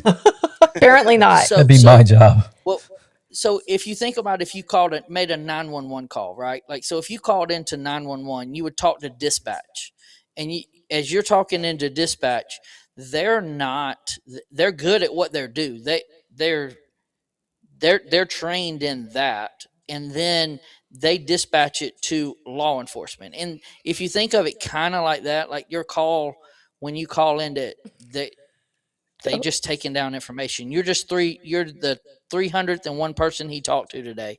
So he's just like, okay, let's go through, because my phone's ringing again. And we both know when you do call-ins and people are talking and they're talking and they're talking. You got another call coming in and you're like, okay, let's go. And you're just trying to get to the point to get off the phone. Sally. So Do you see that with that being, comment? I did not. Sorry, When I'm I'm totally talking, listening. I just thought it was funny. Go ahead. I know where he's Yes. going. No Yeah, I'm gonna hear excuse. this. No excuse for somebody trying to be. No, you're right. So you get the What is- call one after the other. Yeah, he's had a day, and then you call in with a smaller foil hat than most. Yeah. So with that, I wouldn't say that like it's not being pursued, right? Like your first encounter, it sucked and they were an ass. But at the same time, you got to take in consideration he's passing that on up the chain, and hopefully it gets put into an FBI agent's hands who has the same passion you have, right? Yeah. And it he might be passing on that information, that all that stuff, to a certain investigator who's now got to weed out them 300 tips, right? Like I'm sure, like I'll go ahead and tell you, I can I put this out there? We've had phone calls that have not been on air talking about they've talked to Nancy for the last 3 weeks in a spaceship on the other side of Turtle Island. Like, If you're about to tell me the Nanos called those people, yeah, those are the ones he calls. those are the Listen, I ones don't he wanna spends his interrupt day on. I don't No, want to of course interrupt not. anybody, but just in case something happens, we're having terrible storms, so I just want to let you guys know if something Oh, well, happens. stay safe. No, I'm So just far, saying you're if crystal lights clear. popping and stuff. So. in case of disconnection, I just want to let you guys know. But I'm sorry, Mike. Go ahead. But yeah, don't. You are in. I respect you tremendously for calling and sitting on the phone. I don't have the patience to do that. But just know the person you talk to is an FBI agent that is out there actively investigating on cases, and you have to weed it out. It's like when you go. I mean, going to the doctor, you go to a DMV and they tell you to take a number and you pull a number and you got to sit there and sit there and sit there and sit there. And you're like, what in the world's taking so long? That's the only thing I can hope for, Yep. is that they're doing their stuff behind the scenes. Cause they aren't, if you'll get a phone call, I'm telling you, you'll get a phone call. If they start doing research and it's tracking down, you will get a phone call back saying, I'm wanting more information from you. And maybe after the show tonight. Could be. Yeah. I mean, like I said, we recorded everything. We have the full, recordings from the entire interview, which was long. The second one was long. The first one was shorter. But again, I think, I get it. Everybody's passionate. I've seen some people go, you guys are way off base, and we may be. I think for me, I just don't put a definitive pin in a theory. It could be a mix of theories, for all we know. Well, if they're 100% sure it's total BS, then they need to Call the FBI. don't say, well, I'm You know glad what they're digging happened. around for a body down there, but they haven't called us yet. Yeah, but everybody else has. The media has reached out to him and interviewed him about it. And that's where we got that picture, the map that has his quote on there. That was what they released. Yeah. That they're aware of the news reports, but they've not been contacted by the authorities in Mexico, and they're still continuing to work on the case, which we all know that's just a brush off to say, we don't believe that thing's real. Well, Yeah. Well, probably and I not. don't know this. There's one thing with it crossing borders, right? Like they might have to wait. I mean, yes, you can go back door and Could be make some phone procedural. calls, this, that, and the other. But procedural, it might be just like kind of FBI has to kind of wait for, them to get called in.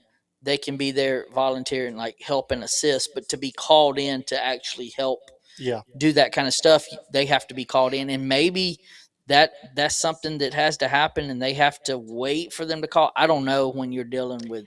I don't. Maureen O'Connell, we've invited her and she won't come on our show. We have not invited her. I would. As if. No, we love Maureen. She's always so smart. I love her about everything. spiciness. I love her calm. Logic. And we know she's taking care of those boys, telling them what to do on their backdrops. And everything's looking better and She's better like, every day. stop Big apologizing. City Dan. She would be telling me to stop apologizing, probably. They're awesome group. Yeah, they're amazing, and they're all from the Chicago area, and our one of his sisters lives up in the Chicago area, so we respect all the hard work that they do, and we respect these ladies. And somebody said, is there a way to donate? Yes, we do have that information. You have it, don't you, to share on screen? No, she specifically said just go to their Facebook page unless you have a text from her. Well, I have that picture that they gave us. You know what? We'll put it in the can we do it in the community post or on our how else could we do it? Well, if you send me a picture, short- I'll find it. It's the one that Juan put on the thing that he sent us in the chat, remember? I've got something. Well, it was We'll just their figure it. logo. Yeah. Oh, was that all it was? Mhm. Oh, hold on. Let me see. Oh goodness, guys. Talk But amongst yourselves. yeah, talk amongst yourselves. So discuss. So let's see. Email is full again. Hold on. It's called Sorry. a jacket. Love it. What's that? Now, you guys, I just want to say again, you guys done an unbelievable job tonight, and in my opinion, this is the best piece of information that we've gotten the whole case. I mean, because we haven't gotten any information. I mean, the tips that we've gotten is there's 16 gloves over here, or there's, I mean, we haven't gotten any, in my opinion, any logical tips. And so, again, like you guys always say, and we say, it may be something, it may be nothing, but in my opinion, this is the most logical thing and the best tip that I've heard this entire 6 months. So kudos to you guys. Oh, thank you. But while we're talking about that, what do you, and I know people are probably done listening to us talk, but my question is with her message that she had out yesterday, and then I think somebody came out because I got an email, and I'm sorry, I've not been able to watch any YouTube today. We've been trying to prepare for this and I don't know, do laundry. So I just life. So I guess it came out that there was more DNA. I didn't hear that part. I must have completely missed Because you it, also have a job. So it's like yeah. anybody I mean, else in the chat. I saw that, but I did not hear any confirmation on that. Yeah. I know everybody's like, it's been 3 hours. I know, folks. That's unfortunately we always try to do too. And I guess there's a lot of information. And when you have another person on and it's, how do you break this up into segments? It was, a long interview for one. And there you go. That's who they are. So, screenshot it on your phones, take a picture of it with your phone if you're watching TV. This is who they are. They do have a Facebook page. Unfortunately, I do not speak Espanol, so I had to find somebody that did to translate for me. And my high school Spanish was not helping out. So I just so there may be, I do know that I tried Google Translate, and I did know that Wednesday was incorrect. It did not say Wednesday. I mean, I knew what Wednesday was in Spanish, miércoles or whatever. And I went, that doesn't say that. So Google Translate translated their entire thing, one of their text messages to me wrong. And I showed it to my friend that speaks, and she goes, no, what the heck? And I go, and she goes, it's hard because there's different dialects and Nogales is a specific language almost. Right. So if you can find them on Facebook, I know that they are, again, they did not want any money from this. They were more than happy to talk to us. They went out of their way to figure it out. I wasn't sure if it was going to work out, as you know, Mike. We had some issues with timing and Adam. I mean, because I talked to Adam, not Mike. So, but I can't thank you enough for helping us pull this together and try to find a translator. And the translator that we were going to use, another YouTuber, she was so nice, extremely busy. And she offered to do it. It just didn't work out. And I didn't want to put these people off another week. It was already 2 weeks from the time that they agreed to do the interview. So thank you again to Buscando Corazones, and I hope I said it right, for what you do, finding hearts, helping families. and taking tips seriously, whether you believe them or not. And I know that the families and the people that go out with you, including law enforcement that's willing to protect you while you look for these, for the remains and help these families, you're doing God's work. The conditions that they're out there in, what they find, I just, most of us hope that we never see a deceased person in our life, and to have to dig and find that, I can't even imagine. So I appreciate them taking this seriously. I appreciate them being willing to talk to me. I said, I'm nobody. I'm not a big news station. I'm nobody. And they were willing to do it. So I'm grateful. You're somebody to me. Oh, So real quick, I just wanted to, because I that know was that kind of cheesy, but I'll take it. We're so bad. I'll take Adam and Mike won't do it themselves, but if you will go to their website, which is www.patriotpride.org, right? www.patriotprideusa.org. USA, patriotprideusa.org, and donate. He has a donate button on his website, and he's a nonprofit. So I think that's pretty important that we take care of our nonprofits that are doing good, especially the mission that Talk they're about on. God's work. Yep. Yeah. Helping out the veterans, Gold Star families, and military families that need assistance with anything from bills to just, emergencies or anything. And you guys are amazing. They have an amazing line of barbecue sauce, barbecue rubs. Glen is now addicted. I think my entire corner of my pantry is now Hey, you filled know with that stuff, I'm not going to name the name of it, but their whole tagline is you can put that stuff on anything. Yeah. Yep. Yeah. That barbecue, well, It's true. the steak and burger shake. Oh my My God. God. You put it on everything. it's- It is really good though. something- The all-purpose. I love the all-purpose. Yep. He used that 2 nights ago. Well, and then the regular barbecue sauce, I mean, you can put that on eggs. Yeah, you could. I put Not it that on I've pizza. I done would that, not, I'm just but you saying. could. Well, thank you guys for joining us. I know it was kind of a rough subject, and I know it was kind of touch and go there for a while. And I appreciate you helping me and Glenn kind of navigate this and make a decision whether to move forward or not. And again, I want to give a shout out to Inner Strength, Jaylene, and if I forget anybody, the April. There was Cassie, who is a mod for Justin. There was, I think April was one of them that reached out even to monks, and somebody reached out to, they were all just trying to help us. All of us true crimers, we tread a very thin line. It's not just a story. It's like when I did genealogy work in our family, it's like, oh yeah, here's his name. I mean, we're talking, several generations back. Here's his birth date. Here's his death date. And then you find the obituary. Then you find more pictures or stories. And all of a sudden it's like the person goes from just being a name and a date to a real human being. And there's a connection.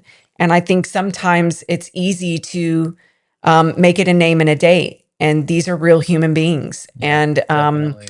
it's a thin line to when you come across potential information that could help a family or hurt an investigation. And it's like, do you share it? Do you not share it? Well, apparently these people aren't being taken seriously. So maybe it's not relevant. But in case it was, we wanted to share it. And to return the favor, Justin at Clutch My Pearls. Yep. Clutch them pearls. Clutch Them Pearls. Justin, he's a definitely a good definite watch. JLR, thank you for helping us put I this can't thank together you guys a little bit. enough. Yeah. And interview room, just good guys. Big City Dan, all the guys that we're all part of the same group. And you guys we have all- an amazing audience, by the way. They think extremely highly of you like we do. And they were trying what to are we talking about? all Big City Big City Dan, Dan. all of them that we just mentioned. Yeah. I mean, talk about people that literally organized in 24 hours. Mike and Adam, I could show you the amount of monks. What's his? They're supposed to be shoot. calling us, and we're like, The drunk whatever. turkey Don't you know guy, us. We know you're busy. Yeah, don't worry about it. It's done now. But if any of you, think that this is worth it and anybody wants the full recordings, let us know. We've got it. But thank you to the amount of people that really, really care about Nancy Guthrie. And this goes beyond Nancy Guthrie. This is victims that are missing or have been, harmed in their personal lives that that's what this community is about. We care. And it's interesting. I'm sure Mike and Adam, you may have seen this too. It always makes me wonder what gets people into the true crime community. There's got to be something. And I had multiple people that in there, thank you, Jen and Glenn. Keep strong, encouragement, share what you have. It may be something, it may be not, but thank you for at least asking the questions. And then it was, by the way, I had this happen in my life. This is why true crime is important to me. And I want to help victims out because it helps me heal. Numerous emails. I mean, it gives me goosebumps. You guys are awesome. And we appreciate Patriot Pride for keeping patriotism alive and helping out those that keep us safe. And we appreciate all of you that try to help us and encourage us and be kind. Well, guys, I just want to thank you guys real quick, and like you guys said, you guys are not going to do it, but guys, we only need 40 more likes to get Jen and Glenn to 1,000 likes Oh, tonight. wow. So Is that right? if Are you you guys will kidding? just hit the like button, if 40 of you, there's I don't know 900 to 1,000 people in here. If you guys will just hit that like button for Jen and Glenn and get them over 1,000 likes tonight, guys, and I Wow. just want to thank you again. Thank you guys for the opportunity. Thank you for the invitation for tonight, and we always love being on with you guys. You guys are classy, you're top notch, and the quality that you bring is second to none. So again, I just want to thank you guys. I really want specifically you two to watch the show tomorrow night because I think you're going to be amazed with the dots that I'm going to connect that I just put together in my mind tonight watching this stuff. So you You Oh, guys we're guys going to have go to be check us ask there. out. us. Yeah, we're going to be Yeah, check there. us out at 10:30 Eastern tomorrow night. And yeah, just thank you guys so much. Right, Mike? They're up there. Right, most definitely. And like I said, what I was talking earlier, and just to iterate one more time, when y'all say something, like with everybody else, it's that I trust but I verify. But when y'all say something, I honestly, truly feel like I can take it to the bank Oh. just due to the fact of, like, it was in the chats, like they were talking about Google Translate. I need somebody over here to translate. Like, I know y'all off air, and it's cool to sit there and watch and be able to trust the fact that, like, y'all have done so much research that you bring the best of the best people in to vet and do the translations. And I saw people in the chats going, yeah, they're spot on, or this, that, and the other. Like, I never would have to worry about the Google Translate because of the type of product that you bring. So thank Oh, you. I agree. that was really I nice. really Thank appreciate you. you saying that because we tried Google Translate, and although it was translating the gist, we're like, this is never going to work because it was like socks with shoes and just stuff like that. And I don't know. Yes, What, Jaylene, you have to be there. She said, "Do I have to be there tomorrow night?" She's such a You troublemaker in better our be so you chat. can. Hey, I love it. You better be so you can pick on Adam. Exactly. Well, hey, again, guys, thank you guys so much. I hope, I'm not sure, but I'm sure you guys got to 1,000 likes. You deserve it. If Oh, anybody deserves it, thank you. you guys do. And so, again, thank you guys for everything that you do. Keep up the great work. And we're going to get out of here and go smoke a cigar. Well, We hold are. on. We have our little ending. Did what? you do an ending on Nice. this one? No, Oh, we didn't do our. Well, shoot. there's Well, no Jen, Okay. feels you tell a tonight. happy story then. Jen, I you know. tell a happy Tell story. a There you happy go. story. We have the Yeah. cutest baby raccoon. He's this big, and his tail's about that big. And he goes around just walking in our yard. And I called the game warden because I'm like, that's kind of weird. Because I grew up with raccoons, in Texas and in Colorado. And I'm like, we had a mom that used to bring up her babies every year in Colorado just to like show them off. So I know that they can be very friendly, but he's by himself. So the game warden, unfortunately, something probably happened to his mom. But if he's just figuring out life and he's doing great, then just leave him alone. I'm like, okay. So he's doing great. And he's just a precious little thing. So you can maybe see in our other videos, we like to do a nice feel good.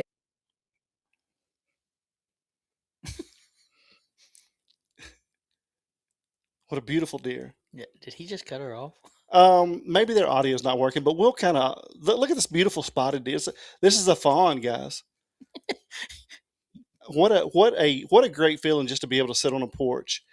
This brings me to my happy place, honestly. Does it really? Yes, it really does. We used to sit on our porch in the woods and just watch deer and squirrels and nature, really, just and watch it rain, man. There's nothing like that. I'm sure Jen and Glenn will be back in a second, and I don't even know if you guys can hear us, but We here. if you can, then look We at this can hear beautiful you. fall. Hey, they're here. We can hear you. No, we feel so blessed to live in the Ozarks. And we were not expecting to leave Texas, which both of us had been there for, well, for me, 40 plus years. And then, Me more than that. yeah, I lived in, Colorado and Montana, and I was born in the Hawaiian Islands. And I think that's why I also identify with Chris at the interview room. I'm part Hawaiian. Legit part blooded Yep. Hawaiian blood. She carries a card. Like they literally have cards. Yeah, if you're Native Hawaiian, you can have a card, and it got me discounts at some of the Native American Got a museums. 10% off lunch one time. Yeah. So, but Nice. it's kind of hard when you've lived in such beautiful places to think what could be more beautiful. And honestly, the Ozarks has our heart, and we moved here to be closer to Glen's family, and we love it. And we were blessed that Landon came with us. And so, yeah, these little blessings, Adam, like you said, it's like, I mean, just being able to look out our window when we were early on one of our, we're like, there we go. They're just walking across our yard. So we can't thank y'all enough for letting us show that. If you don't know our show, at the end, when we talk about, here we're talking about such a heavy subject, I like to end it on a positive note. So we try to do what I call a feel good at the end. So thanks for letting us share that. All right, guys. Thank you guys again. We love you guys, and I'm so proud of you guys. And again, thanks for the Thanks. invitation tonight. Thanks, guys. Have a good night. Sorry we kept you late. Thank you We'll so talk much. to everyone later. See you. Bye. This is Bye. early. I'm good. See you guys. Bye-bye. Thank you, everybody who joined us. We appreciate all the super chats. I'm so sorry if we didn't get to read them on. We're trying to I love them though. I haven't slept in 3 days. I just want to get in bed, but you guys are awesome. I can't believe it. Unless you can pull them over and show people. They're seeing them. Oh, they're seeing them. If you Awesome. see them, they see Oh, them. good. Yeah. So thank you, everybody who did The that. jewels, the super chats, we're humble. Wow. We didn't expect any of that. Yeah. The tips, and that really helps us. And Jaylene said to stop telling on her. I'm sorry, Jaylene. She's a little troublemaker, but we love her. She is. So see y'all at Patriot Pride tomorrow I love night. she just picks on Adam. Hey, we're at 990. We need 10 more likes. I don't want to beg for Before likes. we go, guys, we just need 10 more likes. So, guys, hit that like See, button. Adam's for Jen good and at Glenn. this. I know. I got to learn Let's from get him. them to I 1,000, sound like I'm guys. begging. Let's go. He never Let's wants go. to. Let's do it. watch it. There's one. Let's We go, only need guys. 9 more. We will get 9. I know we can do it, guys. So, the Ozarks, I've always wanted to go to that area. So maybe We highly have to make recommend a it. road trip. You Yeah, have for sure. to. Or maybe maybe we take a field trip to Nogales, Mike. That's not down for happening. whatever. Well, on your way, stop She said- by. You may see in the back, we have a full bar back there. You're welcome to. Major Rammer Jammer's asking us to play his song. Oh, let me find it. I That'll can see waste a all few of more us minutes while I sitting wait. around We'll the try to table. find it. What's that, I Mike? can see us all sitting around the TBX table and having a round table discussion on something. That would be great. Do you remember That'd be the first? I shouldn't have even asked that. You guys have so many callers. When the first time I called in, I was First time you called in, you had a little thing up, Avatar. avatar of you by a fire. Glenn took that picture of me. Yeah, that was on our farm in Texas. But so That was the first time you ever called that I remember, because when we got off the phone, I was like, she's legit. Yeah, he did. He's like, who was that? I said, she is legit. She's very intelligent. Oh, thank you. No, I remember I called and I was in the living room, and you guys were like, I think Mike was like, I like your house, and our living room upstairs, and it has it was really cool that we found this house. These people were amazing. They were in their 80s, and they just wanted it to go to a good family, and somehow there were other people that wanted it, but they liked us, and we lucked out. And it has a library in the dining room. It's like a library built-in shelves. It's not big enough to get a really big table, and we've got big family that comes comes up and I'm like, I don't care. We're all sitting here surrounded by books. I love reading, and it just made me feel like awesomeness. But so if you guys come up, that was where we're going to make TBX Studios up there in the library. So we'll do that. All right, sounds good. Let's Hey, go. Glenn, be still. Dining room. Be still. You got a buffalo behind you. Careful. You know what though? If you look over there, there's a bear on that side. Landon, be careful, brother. And there's a big bear. Be Don't There's a still. bear move. behind you.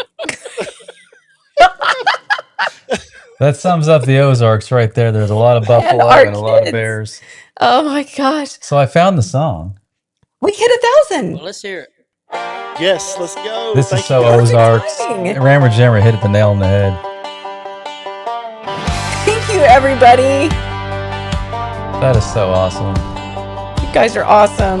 Welcome to Thornbridge under the break. Thank you, room Landon. Thank you, Major. Uh-oh, we lost a couple likes. Jam brings the facts. Oh, we did? Glen brings the hard truth. They don't like the music. Cold case Oh, went back folders up. open. Names we will not lose. We follow every thread for the ones abused. No smoke, no gloss, just the line and the cost. If it happened, we'll say it. If they're missing, we'll pray. Thornbridge X Unfiltered. Truth and justice. Thornbridge X Unfiltered. We speak for the missing. Jen wants the facts. Oh, thank you very much, Truth Glen Warrior. keeps it real. Thornbridge X Unfiltered. That's how we heal.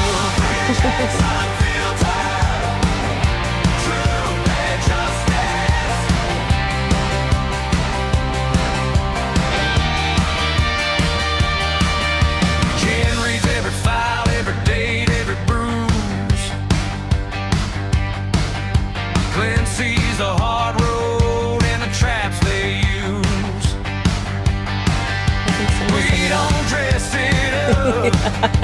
We don't. Aw, thank you. We say the names out loud till the records say. No match, Sure. no spin, only what Thank you, Major. broken. Every This is awesome. witness, every detail, every silence we unseal.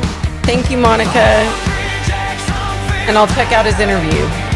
Truth and justice, Thornbridge X Unfiltered. We speak for the missing. Jen wants the facts.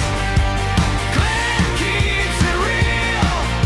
Thornbridge X Unfiltered. You need more likes. You got 1,000. That's how we heal. Somebody keeps unliking. It's my fat thumb probably that does that sometimes.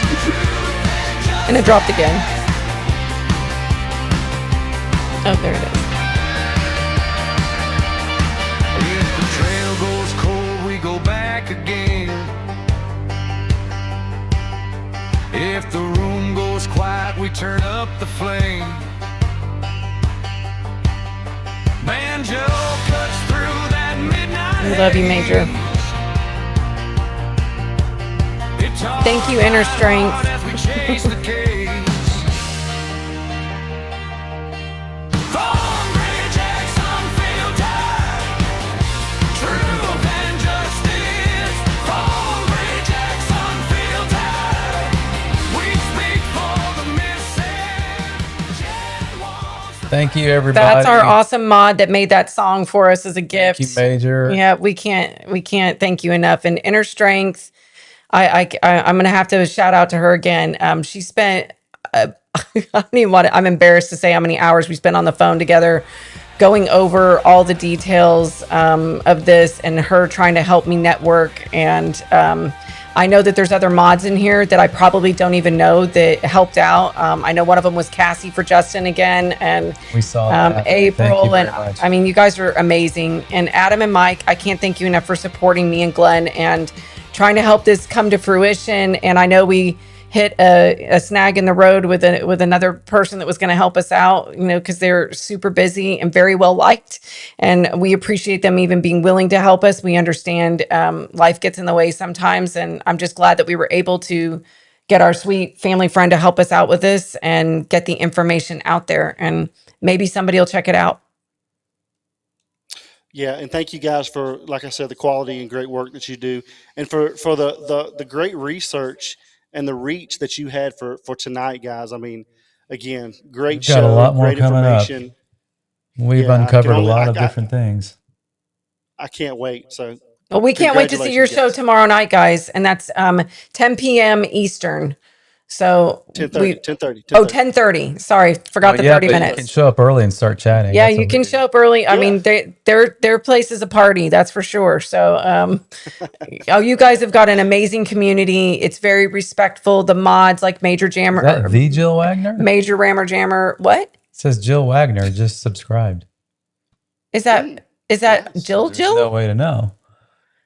If that's We'll just say it is. Well, Yeah, if it well, it is, is a Jill Wagner. well, if it's the Jill Wagner, then thank you so much. She was extremely supportive of me with my decor Instagram that I had, and Still have. and yeah, I still have it. And she's amazing. She's an amazing actress in person, and I actually got to talk with she and her husband. They're amazing people, and they are also big patriots, by the way, guys. Patriot Pride, if you haven't checked them out. Jill Wagner on she works with now she and her husband helped put it together with Taylor Sheridan for the show. She's got so many shows. shoot. Just Google Oh my her gosh, name. it just went from my head. But it has Nicole Kidman in it. It's military based. Anyway, she's an amazing actress. She used to be on Hallmark and all sorts of stuff, but she's an amazing human being. They're an amazing family. So if that's really you, thank you so much. You're awesome. I can't believe you found us on here. So But if you're not that Jill Wagner, we we're still appreciate still very you. happy you're here. Just feel like, who are they talking about? It's not me. Like, I don't know. Thank you, any Jill Wagner that just subscribed. All Jill Wagners are asked to subscribe. You're all approved. So thanks, guys. Thanks for giving us a laugh at the end, and we're officially saying good night. Other hand. Thank you See guys. y'all. See you later. All right. Good night, everybody. guys. Love you guys.